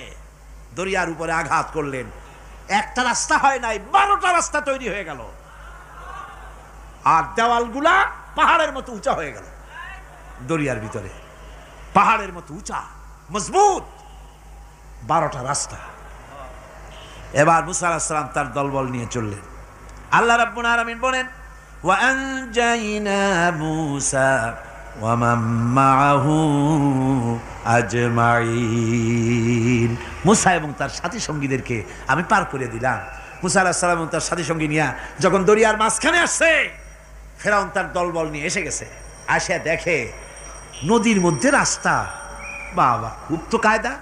ও মনে করছে ওর বাজানের তৈরি করা ডিস্ট্রিক্ট বোর্ডের রাস্তা। ওর লোকজন নিয়ে নেমে গেছে দরিয়ার ভিতরে, ও আসছে মাঝখানে। মুসা আলাইহিস সালাম চলে গেছেন ওপার, দরিয়া পার। মাঝখানে যখন এসে গেল, আল্লাহ রাব্বুল আলামিন পানিকে অর্ডার করলেন কুন। আল্লাহর তো বটন টেপা লাগে না, মুখ দিয়া কোনো হুকুম করা লাগে না, শুধু বলেন কুন। যে ব্যাপারে কুন বলেন ফায়াকুন, সাথে সাথে হয়ে যায়। আল্লাহ বললেন কুন, আর অমনি রাস্তা বন্ধ হয়ে গেল। এবার তুফান শুরু হয়েছে নদীতে, ঢেউয়ের উপরে ঢেউ, মৌজুনকাল জিবাল, পাহাড়ের মতো উঁচু হয়ে হয়ে ঢেউ আসতেছে। দলবল ঘোড়া আর অস্ত্রপাতি যা ছিল সব মরিয়া শেষ। এবার ফেরাউন একা উপরে ওঠে আর নিচে নামে, পানি খেতে খেতে পেটের কাম সারা। জনমের খাওয়া খাইছে পানি, এখন জান যায়। বাঁচবার আর উপায় নাই, বাঁচবার আর উপায় নাই। ফেরাউন তার নিজের জীবন সম্পর্কে হতাশ হয়ে গেল। এবার ফেরাউন বলতেছে, আমানতু আন্নাহু লা ইলাহা ইল্লাল্লাযী আমানাত বিহি বানু ইসরাঈল। আমি ঈমান আনলাম, আমি ঈমান আনলাম আল্লাহ ছাড়া কোনো ইলাহ নাই। ওই আল্লাহর উপর ঈমান আনলাম যে আল্লাহর উপরে ঈমান এনেছে বনি ইসরাঈলেরা। আল্লাহ যাতে ঠিক পায় যে কোন আল্লাহর উপর ঈমান আনছে। বনি ইসরাঈলের আল্লাহর উপর ঈমান আনলাম, আল্লাহ এই তো মুসলমান হয়ে গেছি, এরপরও আমারে সুবাও কেন? আল্লাহ রাব্বুল আলামিন জবাবে বলেন আল আন, এখন ওয়াকাদ আসাইতা ক্বাবলু ওয়া কুনতা মিনাল মুফসিদিন, এখন ঈমান আনার কথা বলছো, অথচ যুগের পর যুগ, বছরের পর বছর ধরে আমার মানুষের উপরে মন গড়া আইন চালায়েছো, আমার পয়গম্বরের সাথে বেয়াদবি করেছো। আজ তোমাকে আমি ছাড়ছি না, তোমাকে আজকে ছেড়ে দেব না, আমি তোমাকে মারব। আর সমস্ত প্রাণীগুলিকে, স্থলচর প্রাণীগুলিকে আল্লাহ পাক অর্ডার দিয়া দিলেন,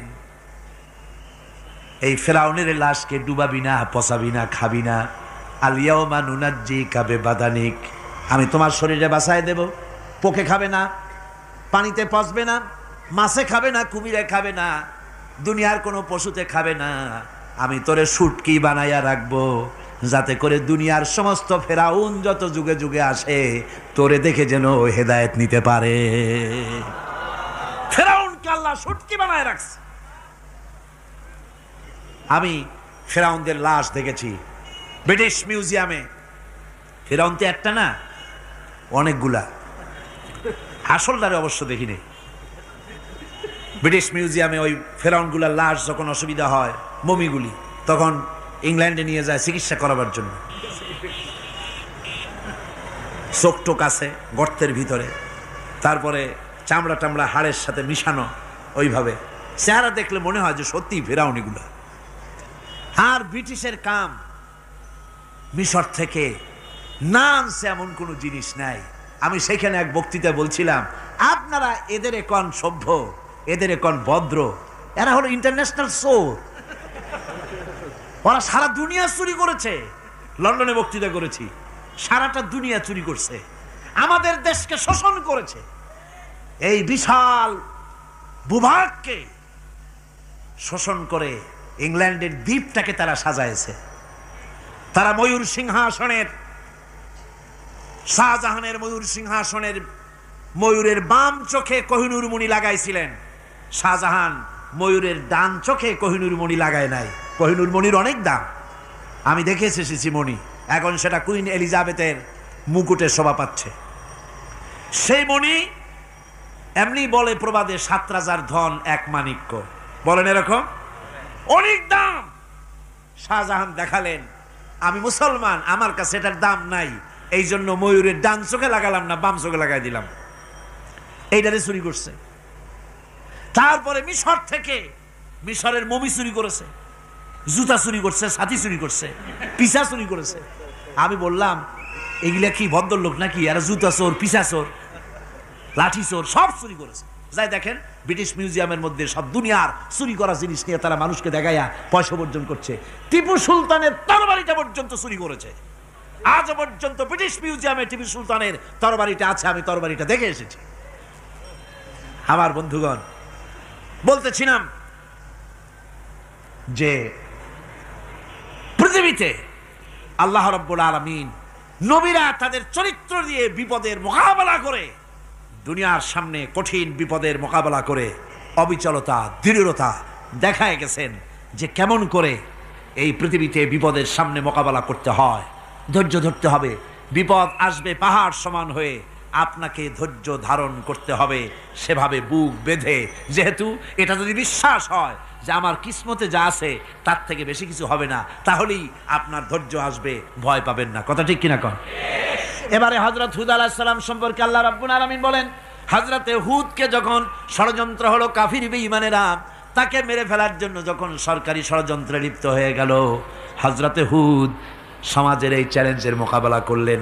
হযরত হুদ বলেন, ফাকিদুনি জামিআন সুম্মা লা তুনজিরুন ইন্নী তাওয়াক্কালতু আলাল্লাহি রাব্বি ওয়া রাব্বিকুম।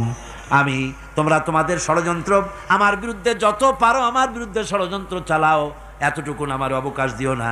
আমি এমন আল্লাহর উপরে ভরসা করেছি যার হাতের ভিতরে তোমাদেরও জান আর আমারও জান। যা পারো তাই করো। সরকার সমস্ত শক্তি একত্রিত হয়ে আমার মোকাবেলা করো। একদিকে হুদ আলাইহিস সালাম, আর একদিকে গোটা জাতি। হযরত হুদ ভয় পায় নাই। সুবহানাল্লাহ কোন। ঈমান বিল্লাহ মানুষের কলিজাকে এভাবে শক্ত করে দেয়। কোন আলহামদুলিল্লাহ। এবারে এই বিপদের, কঠিন বিপদের মোকাবেলা করে আমার রসুল যে প্রমাণ দিয়া গেলেন, আমার রসুল যে কঠিন বিপদের মোকাবেলা করলেন। ভাইয়ের আমার, হিজরতের রাতে সওর পাহাড়ের ভিতরে যখন তিনি আশ্রয় নিলেন, হযরতে আবু বকর সাথে ছিলেন।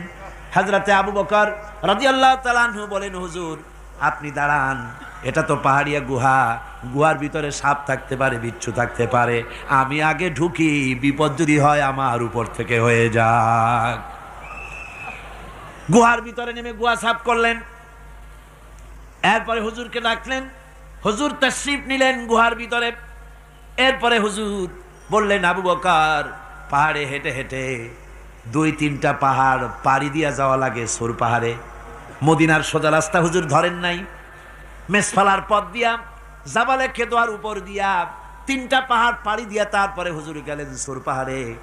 গুহার ভিতরে হুজুর তাশরীফ নিলেন। বললেন, আবু বকর তুমি বসো, তোমার উরুর উপরে মাথা রেখে আমি একটু আরাম করি।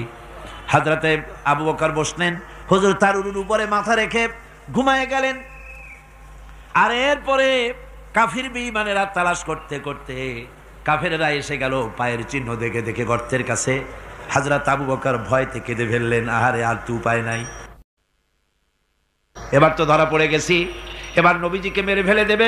নবীর মহব্বতে, নিজের মহব্বতে নয়, নবীর মহব্বতে কাঁদতেছিলেন। হুজুর বলেন, হুজুরের ঘুম ভেঙে গেল। বলো আবু বকর কাঁদো কেন? ছেলের কথা, মেয়ের কথা, বিবির কথা, বাড়ির কথা মনে পড়লো নাকি? হযরত আবু বকর বলেন, ইয়া রাসূলুল্লাহ, আল্লাহর কসম করে বলি, যেদিন ঈমান এনেছি এই কলিজার ভিতরে মা বাপ, স্ত্রী, পুত্র, পরিজন, এমনকি আমার নিজের জীবনের চাইতে আপনারে বেশি ভালোবাসি। তা কান্দো কেন? কান্দো কেন?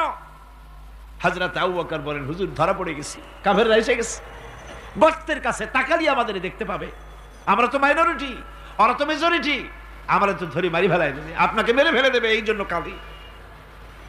আল্লাহ রাব্বুল আলামিন, হুজুর তখন কি দৃঢ়তা, কি অবিচলতা, কি ধৈর্যের পাহাড় সম মনোবৃত্তি তখন দেখালেন। আল্লাহ কোরআন শরীফে চিরকাল যাতে মানুষেরা হেদায়েত নিতে পারে, সেজন্য হুজুরের কথা উঠায় দিলেন কোরআনে। আল্লাহ পাক বলেন, ইযহুমা ফিল গার ইয ইয়াকুলু লিসাহিবিহি লা তাহজান ইন্নাল্লাহা মা'ানা। ও বন্ধু, ভয় পেও না, আল্লাহ আমাদের সাথে আছেন। সুবহানাল্লাহ কোন। আল্লাহ আমাদের সাথে আছেন। আমরা মাইনরিটি নই, আমরাই মেজরিটি। আল্লাহ আছে আমার সাথে, ভয় পাওয়ার কোনো কারণ নাই। সুবহানাল্লাহ।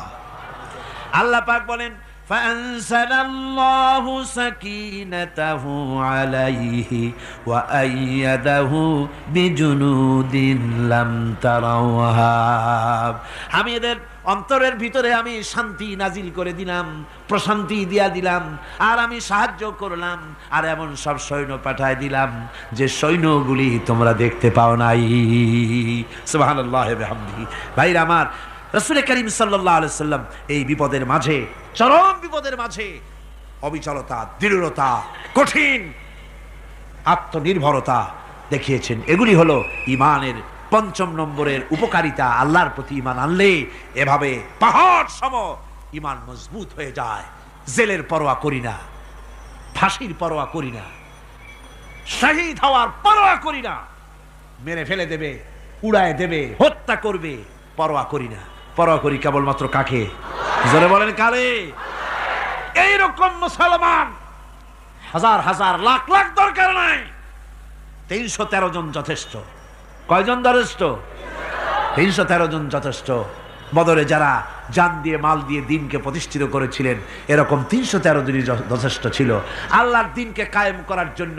যদি রক্ত দেওয়া লাগে তাহলে এই বিশাল জনসমুদ্রকে প্রশ্ন করি, ভয় পাবেন? রক্ত দিতে পারবেন? যদি জেলে যাওয়া লাগে যেতে পারবেন? যদি শহীদ হতে হয় তাও কি পারবেন?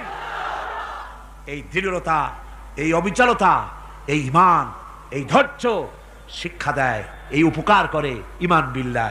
আল্লাহর প্রতি ঈমান আনলে এভাবে পাহাড়ের মতো শক্ত হয়ে যায় কলিজা। কোন আলহামদুলিল্লাহ। আমার বন্ধুগণ, এবার আমি বলবো সর্বশেষ উপকারের কথাটা বলি, মোনাজাত ছেড়ে দেব। কয়টার কথা বলছিলাম? উপকার ছয়টা উপকারের কথা বলেছি। অনেকগুলি বৈশিষ্ট্য, অনেকগুলি উপকারের মধ্যে আল্লাহর প্রতি ঈমানের 6টা উপকারের কথা 5টা বলা হয়ে গেছে। এবার 6ষ্ঠ নম্বর এবং শেষ নম্বর, এটা হচ্ছে আল্লাহর প্রতি ঈমান আনলে পরে তার দ্বারা সবচাইতে বেশি ফায়দা পায় সমাজ এবং রাষ্ট্র। কোন আলহামদুলিল্লাহ, কোন আলহামদুলিল্লাহ। আল্লাহর প্রতি ঈমানের দ্বারা নৈতিক সংশোধন হয় এবং রাষ্ট্র আর সমাজ সবচাইতে বেশি উপকৃত হয়। কারণ হলো ঈমানদার ব্যক্তি আল্লাহর প্রতি যে ঈমান এনেছে তার মনের মধ্যে ধারণা এটা হয়, আমার কোনো কাজ তো গোপন থাকে না। ইন্নাল্লাহা লা ইয়াখফা আলাইহি শাইউন ফিল আরদি ওয়ালা ফিস সামা।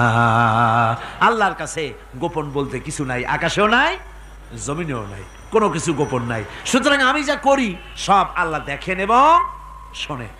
এমনকি মানুষ যে কল্পনা করে সে কল্পনাও আল্লাহ টের পায় না, নাকি টের পায় কিনা? ওয়াইন তুবদু মিন আনফুসিকুম আও তুখফুহু ইউহাসিবুকুম বিহিল্লাহ। মনের ভিতরে যে কল্পনা করো, আল্লাহ পাক বলেন এই কল্পনারও হিসাব আমি রব্বুল আলামিন তোমার কাছ থেকে নেব। ফায়ুআযযিবু মান ইয়াশাউ, যারে খুশি শাস্তি দেব আর যারে খুশি আমি মাফ করে দেব। জোরে বলেন সুবহানাল্লাহ। ফায়াগফিরু লিমান ইয়াশা ওয়া ইউআযযিবু মান ইয়াশা, যারে খুশি মাফ করব, যারে খুশি শাস্তি দেব, কল্পনারও হিসাব নেব। এই কথা মুমিনের যদি জানা থাকে তাহলে আর তার কোনো চিন্তা থাকে না, তার নৈতিক চরিত্র ভালো হয়ে যায়। কোন সুবহানাল্লাহ। মোনাজাতের কথা শুনিয়া গতকাল বলছিলাম যে মোনাজাতের কথা শুনিয়া যারা হাঁটে, আমি বুঝি না, আমার বুঝে আসে না যে এটা কেমন ধরনের নৈতিকতা। আপনি আপনার বিবেককে কি বুঝান? এই বিশাল জনসমুদ্র নিয়ে আল্লাহর কাছে হাত তুলবো, দোয়া করব, মোনাজাত করব, এই লোভ সম্বরণ করেন কি করে? আশ্চর্য কথা, আশ্চর্য কথা। আমার বন্ধুগণ, ঈমানদার লোক, আল্লাহর প্রতি ঈমান আসলে পরে সমাজ উপকৃত হয়, রাষ্ট্র উপকৃত হয়ে যায়। যেহেতু বান্দা জানে আমি দায়িত্বহীন কোনো কথা বলতে পারবো না, দায়িত্বহীন কোনো কাজ করতে পারবো না। আল্লাহ পাক বলেছেন, মা ইয়ালফিযু মিন কাউলিন ইল্লা লাদাইহি রাকীবুন আতীদ। বান্দা এমন কোনো কথা বলে না যে কথা আমার ফেরেশতারা রেকর্ড করে না রাখে। কাজী মুমিন ব্যক্তি আল্লাহর ভয়তে দায়িত্বহীন কথা বলবে না। নির্বাচন আসতে পরে রাস্তা সোনা দিয়ে বান্দায় দেব, এই করব সেই করব, না খাইয়া কেউ মরবেন না। আসে না নির্বাচনের সময় সেরাগালি বদনারা মঞ্চে দাঁড়িয়ে কত বড় বক্তৃতা করে, ভাইয়ের আমার, বোনের আমার, এবার আমার বোতল মার্কা বাক্স, আপনারা আমাকে ভোট দিয়ে দেশ এবং জাতির আরেকবার 12:30 বাজাইবার সুযোগ দিন।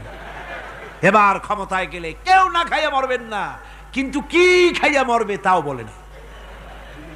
এর মারফতি অর্থ হচ্ছে এই, ওরা যদি ক্ষমতায় যেতে পারে তাহলে বিষ খাইয়া হোক, গুলি খাইয়া হোক, কিছু না কিছু খেয়ে মরতে হবে। একেবারে খালি পেটে মরলে গ্যাস্ট্রিক হওয়ার সম্ভাবনা আছে। ঈমান বিল্লাহ যদি না থাকে, আল্লাহর ভয় যদি না থাকে, তাহলে দায়িত্বহীন কথা বলে। আর আল্লাহর ভয় যদি থাকে তাহলে নৈতিকতার সংশোধন হয়ে যায়, দায়িত্বপূর্ণ কথা বলে, মানুষকে ফাঁকি দেয় না। আমার বন্ধুগণ,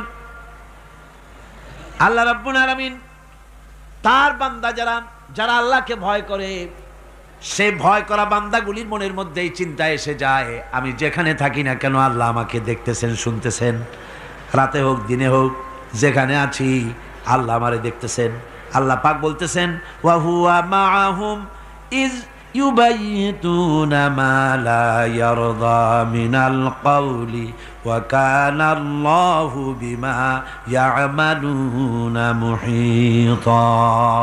আল্লাহ পাক বলেন, আমি তো আমার বান্দার নিকটে তখনও থাকি যখন সে গোপনে গোপনে রাতের বেলায় আমার মর্জির খেলাফ পরামর্শ করে।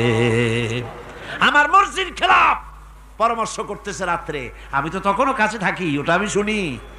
ঈমান যদি আসে তাহলে এই সব কাজ থেকে সে বিরত থাকে।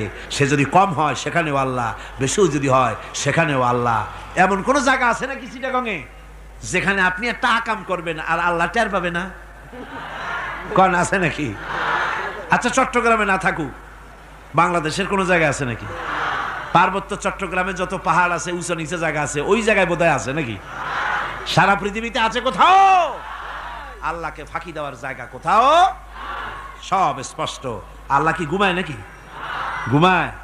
তার কাছে দিনও যা, রাতও তাই। সমানে তিনি দেখতে পান, শুনতে পান, সবকিছু দেখতে পান, সবকিছু শুনতে পান। তাকে ফাঁকি দেওয়ার কোনো উপায় নাই। এই জন্য ৬ষ্ঠ নম্বরের উপকার যেটা হয় সেটা হলো সমাজ উপকৃত হয় ওই মানুষ দিয়ে যার মধ্যে ঈমান আছে। হযরত ওমর রাদিয়াল্লাহু তাআলা আনহু রাতের আধারে শেষ রাত্রে ঘুরতেছিলেন, দেখেন এক বাড়িতে কথা হচ্ছে, কথাবার্তার আওয়াজ পাওয়া যায়। মনে করলেন কোনো অসুখ বিসুখ নাকি। ঘরে গিয়ে কান পাচ্ছেন দেওয়ালের সাথে, শুনতে পাচ্ছেন ভিতরে বুড়ি মা তার মেয়েকে বলছে, এই মেয়ে ওঠ, উটের দুধ দোয়াই নিয়ে আসছি, এর মধ্যে পানি মিশা, তারপর সকালে বাজারে নিয়ে যা। মেয়ে বলছে, মা এই কামটা আমি পারবো না। কেন পারবি না? হযরত ওমর ফরমান জারি করেছেন, দুধে পানি মিশাতে নিষেধ করেছে, কাজে এই কাজটা আমি পারবো না। আরে বেটি, আমিরুল মুমিনিন দেখ এখন কোথায় যাই, ঘুমায় আছে, সে কি দেখতেছে না কি যে পানি মিশাই না কি মিশাই? মেয়ে বলতেছে, মা আমিরুল মুমিনিনকে ফাঁকি দেওয়া যেতে পারে, তার পুলিশ বাহিনীকে ফাঁকি দেওয়া যেতে পারে, কিন্তু আল্লাহ রাব্বুল আলামিনের চোখকে ফাঁকি দেওয়া যাবে না। হযরত ওমর এই কথা শুনে বাড়ি চলে গেলেন আর নিজের ছেলেকে ডেকে বললেন, ছেলে আমার, অমুক জায়গায় একটা বাড়ি আছে, সেখানে একটা যুবতী মেয়ে আছে, ওই মেয়েটার বিয়ে হয়েছে কিনা শোনো, যদি বিবাহ না হয়ে থাকে তুমি তোমার নিজের বিয়ের প্রস্তাব দাও। আমিরুল মুমিনিন এই মেয়েটা সুন্দরী কেমন, স্বাস্থ্য কেমন কিছুই দেখলেন না, দেখলেন তাকওয়া। কি দেখলেন? তাকওয়া, আল্লাহর ভয়। আল্লাহর ভয় যখন একটা জাতির মধ্যে আসে, পুলিশ লাগে না, পুলিশের কাজ কমে যায়। পুলিশ তো পাহারা দিতে দিতে অস্থির হয়ে যায়, সারা রাত দিন সমানে কষ্ট করতে হয় তাদের। অধ্যাপক মুফিজুর রহমান সাহেব কালকে যে কথাটা বলছিলেন, আসামি পুলিশেরা কত কষ্ট করে জানবাজি করে আসামি ধরে, আর টেলিফোন আসে, হ্যালো কে, চিটাগংয়ের এসপি নাকি? বলে হ্যাঁ। কারে ধরছো? ধরছি তো বল্টু মিয়ারে। ছাড়ো মিয়া, বল্টু আমার দলের লোকটা, তুমি ঠিক পাও নাই, তোমার নাক টাইট দিয়ে দেবে। বল্টুরিও ছাড়ো আর তার বন্দুকও ছাড়ো, ঠিক কিনা? আমার ভাইয়েরা, সুতরাং ঈমান যদি এসে যায় জাতির মধ্যে, পুলিশের দরকার হবে না, পুলিশ দরকার হবে কিন্তু তাদের ডিউটি কমে যাবে। আসামিরা অন্যায় কাজ কম করবে। রাসূলুল্লাহ যখন প্রেসিডেন্ট হয়েছিলেন, একজন মহিলা জিনা করেছিল, হাদিস শরীফে এসেছে ওই মেয়ে লোকটাকে জিনা করতে কেউ দেখে নাই, জিনা করার পর তার মধ্যে অনুভূতি জাগলো, এমন পাপ করেছি, এখন তো আমার জাহান্নাম ছাড়া উপায় নাই। মেয়ে লোকটি রাসূলুল্লাহর কাছে এসে গেলেন, এসে বললেন, হুজুর আমি তো জিনা করেছি, আমার শাস্তি দেন। হুজুর মুখ ডান দিকে ফিরালেন, মেয়ে লোকটা ডান দিকে এলো, বললো জিনা করেছি, শাস্তি দেন। হুজুর বাম দিকে ফিরলেন, মেয়ে লোকটা বাম দিকে এসে বললো জিনা করেছি, শাস্তি দেন। মেয়ে লোকটা কিন্তু জানে জেনার শাস্তি সহজ ব্যাপার নাই, পাথর মেরে উড়িয়ে দেওয়া, মৃত্যুদণ্ড জানা আছে তার। এরপরে মেয়ে লোকটা চিন্তা করেছে, দুনিয়ায় পাথর খেয়ে মরবো, কিন্তু তবুও জাহান্নামের কঠিন আগুন সহ্য করতে পারবো না। রাসূলুল্লাহ বললেন, ও মেয়ে লোক, তুমি কি জিনা কর্তৃক গর্ভবতী হয়েছো নাকি? মেয়ে লোকটা বলল, হুজুর আমি গর্ভবতী হয়েছি। হুজুর বললেন, তুমি অপরাধ করেছো, তোমার গর্ভস্থিত সন্তান তো কোনো অপরাধ করে নাই, সুতরাং শাস্তি এখন দেওয়া যাবে না, ডেলিভারি হোক তারপরে শাস্তি দেব। মেয়ে লোকটা চলে গেলেন। আল্লাহর নবী তার নামে কোনো কেস ফাইল করেন নাই, গোয়েন্দা বিভাগের পুলিশ লাগান নাই। ডেলিভারির পর এই মেয়ে লোক আবার এসে হাজির, পুলিশ দিয়ে আনা লাগে নাই। আবার এসে হাজির, হুজুর আমি সেই হতভাগিনী, বলছিলেন ডেলিভারির পর বিচার করবেন, এই যে বাচ্চা হয়েছে, এ বাচ্চার দায়িত্ব কাউকে দেন, আর আমারে তাড়াতাড়ি শাস্তি দেন, আমি যদি মরে যাই আমি জাহান্নামে চলতে পারবো না। হুজুর বললেন, অপরাধ তুমি করেছো, এই বাচ্চার অধিকার আছে তোমার বুকের দুধ খাবে, আমি সেই অধিকার বাচ্চাকে নষ্ট করতে পারি না, বাচ্চা দুধ ছাড়ুক তারপরে এসো। 2 বছর যেতে না যেতে ওই মেয়ে লোকটি বাচ্চারে কোলে করে নিয়ে এসেছে। পুলিশ লাগে নাই, গোয়েন্দা বিভাগের কাউকে পাঠানো লাগে নাই, মেয়ে লোকটি বাচ্চা কোলে করে নিয়ে এসে হাজির, হুজুর আমারে চিনছেন নাকি? আমি তো সেই হতভাগিনী, জেনা করছিলাম, বিচার চাইছিলাম, ডেলিভারি পরে হবে বলছিলেন, দুধ ছেড়ে দিলে পরে হবে বলেছিলেন, আমার ছেলে এখন দুধ ছেড়ে দিয়েছে, আমি তারে রুটি খাওয়া শিখাইছি, দুধ ছাড়া এখন সে বাঁচবে, আমি তার হাতে রুটি দিয়ে আনছি, দেখেন ও রুটি খেতে পারে, আর দেরি করবেন না, আমার বিচার করে দেন। রাসূলুল্লাহ ছেলেটার দায়িত্ব কাউকে দিয়ে দিলেন, আর বললেন এই মহিলাটিকে নিয়ে যাও, বুক পর্যন্ত মাটির মধ্যে গেড়ে দিয়ে তারপরে রজম করো। মেয়ে লোকটিকে বুক পর্যন্ত গেড়ে দেওয়া হলো, চতুর্দিক থেকে পাথর মারা হচ্ছিল, পাথরে দেখে শরীরে রক্ত ছিটে এক সাহাবীর গায়ে লাগলো, সাহাবী তারে গালি দিয়েছিলেন, হুজুর শুনে বললেন সাহাবী গালি দিও না, এ মেয়ে লোকের তওবা আল্লাহর কাছে এত কবুল হয়ে গেছে, যদি এই তওবাকে ভাগ করে দেওয়া হয় গোটা মদিনাবাসীর নাজাতের জন্য তা যথেষ্ট হয়ে যাবে। সুবহানাল্লাহ। পুলিশ লাগে নাই, এমন সমাজ কায়েম হয়, ঈমান বিল্লাহ, আল্লাহর প্রতি ঈমান যদি এসে যায়, জাতির যদি রক্তে রন্ধ্রে রগে রেশায় যদি ঈমান এসে যায়, তাহলে পুলিশ বিডিআর আর্মি আরামে ঘুমাবে, তাদের জন্য পরিশ্রম হবে না, কষ্ট হবে না, অপরাধ প্রবণতা কমে যাবে, মানুষের অশান্তি কমে যাবে, শান্তির বন্যা প্রবাহিত হয়ে যাবে। সুবহানাল্লাহি ওয়া বিহামদিহি। এই জন্য রাসূলুল্লাহ বলেছিলেন, খায়রুল কুরুনে কারনি, সর্বশ্রেষ্ঠ যুগ কার যুগ? জোরে বলেন না, সর্বশ্রেষ্ঠ যুগ কার যুগ? রাসূলুল্লাহর যুগ। জোরে কোন কার যুগ? রাসূলুল্লাহর যুগ।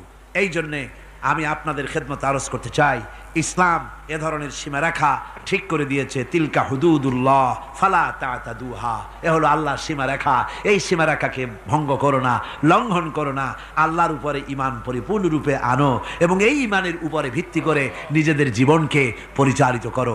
এই ঈমান যদি জাতির ভিতরে এসে যায়, তাহলে বৈষয়িক জীবনে, দুনিয়ার জীবনে সত্যিকারের যদি শান্তি পেতে চাই, আল্লাহর উপরে ঈমান আনতে হবে। ইহকাল পরকালে যদি নাজাত পেতে চাই, আল্লাহর উপরে ঈমান আনতে হবে। আর আমরা আমাদের চিন্তা ভাবনায়, ওঠায় বসায়, চলায় ফেরায়, সর্বত্র আল্লাহর উপরে পরিপূর্ণ মাত্রায় ঈমানটা যদি এসে যায়, তাহলেই শান্তি, তাহলেই মুক্তি, গোটা সমাজ শান্তি পাবে, আমরা দুনিয়ায় আরাম পাবো, কিয়ামতে জাহান্নাম থেকে মুক্তি পাবো। জোরে কোন আমিন, আরো জোরে কোন আমিন। বন্ধুগণ, আল্লাহর প্রতি ঈমানের এই কথাগুলি আবারও স্মরণ করিয়ে দেই। লাইসাল বিররা আন তুওয়াল্লু বুজুহাকুম কিবালাল মাশরিকি ওয়াল মাগরিব, পূর্ব পশ্চিমের যত মাথা ঘুরাও, এটাই কোনো কল্যাণের কাজ আসলে নয়। আসল কাজ আল্লাহর উপর ঈমান। আসল কাজ কি? চিল্লা এখন, আসল কাজ কি? আল্লাহর প্রতি ঈমান। সেই ঈমানের কথা এই 3 দিন ধরে বললাম, আর বাকি আছে কয়দিন? বাকি আছে কয়দিন? এই বেহেশতের বাগান আগামী 2 দিন পরে স্তব্ধ হয়ে যাবে। এখানে আর এভাবে এত লক্ষ লক্ষ টুপি, এ ধরনের মুসলমান আল্লাহু আকবরের আওয়াজ, আজানের আওয়াজ ধ্বনিত প্রতিধ্বনিত হবে না, 1 বছরের জন্য নিস্তব্ধ হয়ে যাবে। আল্লাহ যেন বাকি 2টা দিন আমাদের সকলের আশার তৌফিক দেন। সবাই বলি আমিন, জোরে কোন আমিন। আগামী কালকের আলোচনা আরো গুরুত্বপূর্ণ, তারপরের দিন আরো গুরুত্বপূর্ণ, গোটা কোরআনই তো গুরুত্বপূর্ণ। আল্লাহ পাক এই কথাগুলি শোনার, বোঝার, আমল করার তৌফিক যেন আল্লাহ আমাদের দান করেন। জোরে বলেন আমিন, আরো জোরে বলেন আমিন।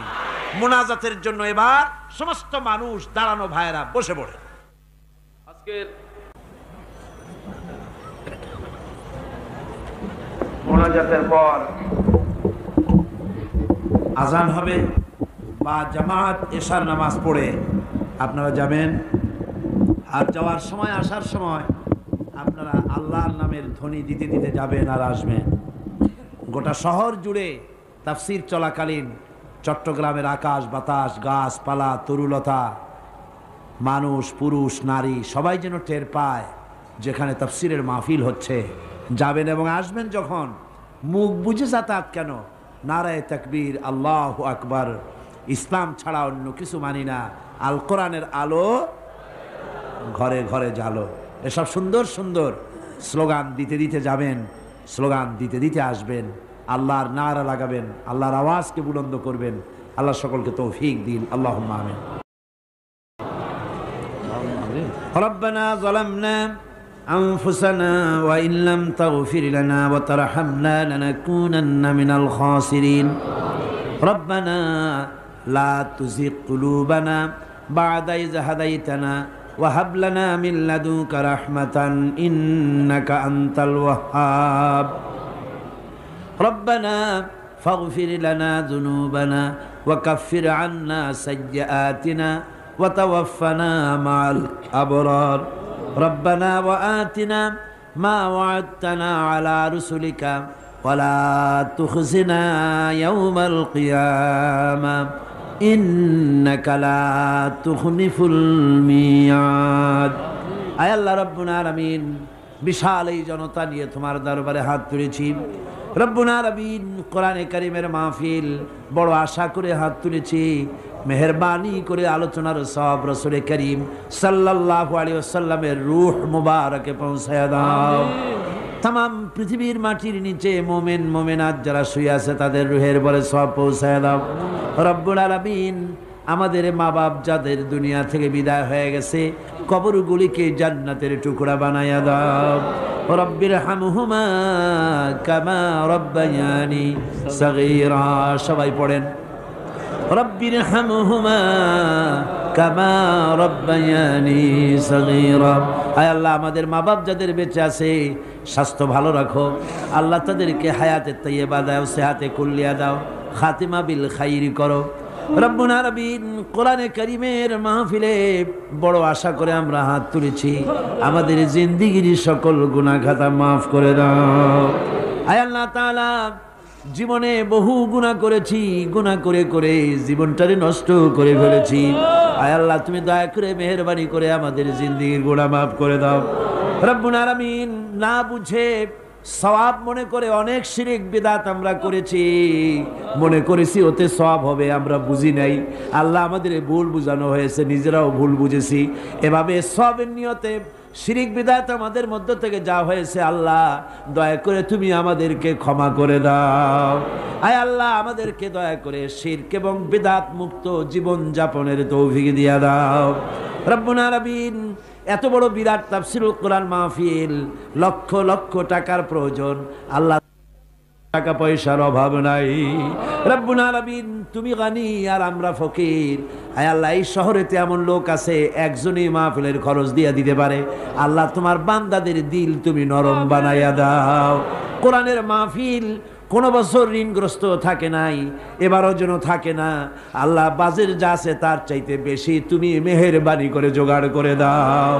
রব্বুল আলামিন, আরেকটা দোয়া তোমার দরবারে করি, চেসনিয়া আর বজনিয়া শেষ হয়ে গেল। আল্লাহ, ওদের সাথে আমাদের রক্তের সম্পর্ক নাই, ওদের সাথে আমাদের আত্মীয়তার সম্পর্ক নাই, ওদের সাথে আমাদের শুধু ইমানের সম্পর্ক। আয় আল্লাহ, ওদেরকে মেরে মেরে কাফিররা শেষ করে দিল। মাবুদ, বজনিয়ার চেসনিয়ায় আর একবার তুমি তোমার রহমতের ফেরেশতা পাঠায় দিয়া সাহায্য করো। আল্লাহ, কাশ্মীরের মুসলমানদের উপর আরেকবার সাহায্য করো। রব্বুল আলামিন, এই মাহফিল আল্লাহ যত মানুষ আসে, আল্লাহ বড় আশা নিয়ে আসে কোরআনের মাহফিলে। অনেকের রোগ ব্যাধি আছে, তাদের ধারণা কোরআনের মাহফিলে দোয়া কবুল হয়। আল্লাহ, তুমি দয়া করে এই ধারণা তুমি মঞ্জুর করে নাও। যার যত রোগ আছে, বালাই আছে, ব্যাধি আছে, আল্লাহ সকলকে মাফ করে দাও। রব্বুল আলামিন, প্রতিদিন হাজার হাজার মা বোনেরা নিজের ঘরের কাজকে ফেলে রেখে কষ্ট করে কোরআনের মাহফিলে হাজির হয়ে যায়। আল্লাহ, মা বোনদের জিন্দেগির গুনাহ খাতা মাফ করে দিও। আল্লাহ, মা বোনদেরকেও হযরত আয়েশা, ফাতেমা, খাদিজার মতো বানাইয়া দিও। রব্বুল আলামিন, এই মাহফিলে আমাদেরকে তুমি কবুল করে নিও। আল্লাহ, কোরআনের কথা, ইমানের কথা, তোমার ব্যাপারে যা বললাম এই কথাগুলি আমাকে আর শ্রোতাদেরকে আমল করার তৌফিক দিয়ে দিও রব্বুল আলামিন। এই মাহফিল আর 2 দিন আছে আল্লাহ, বাকি 2 দিন তোমার কুদরতি নিজাম দিয়ে এটারে চালাইয়া দিও।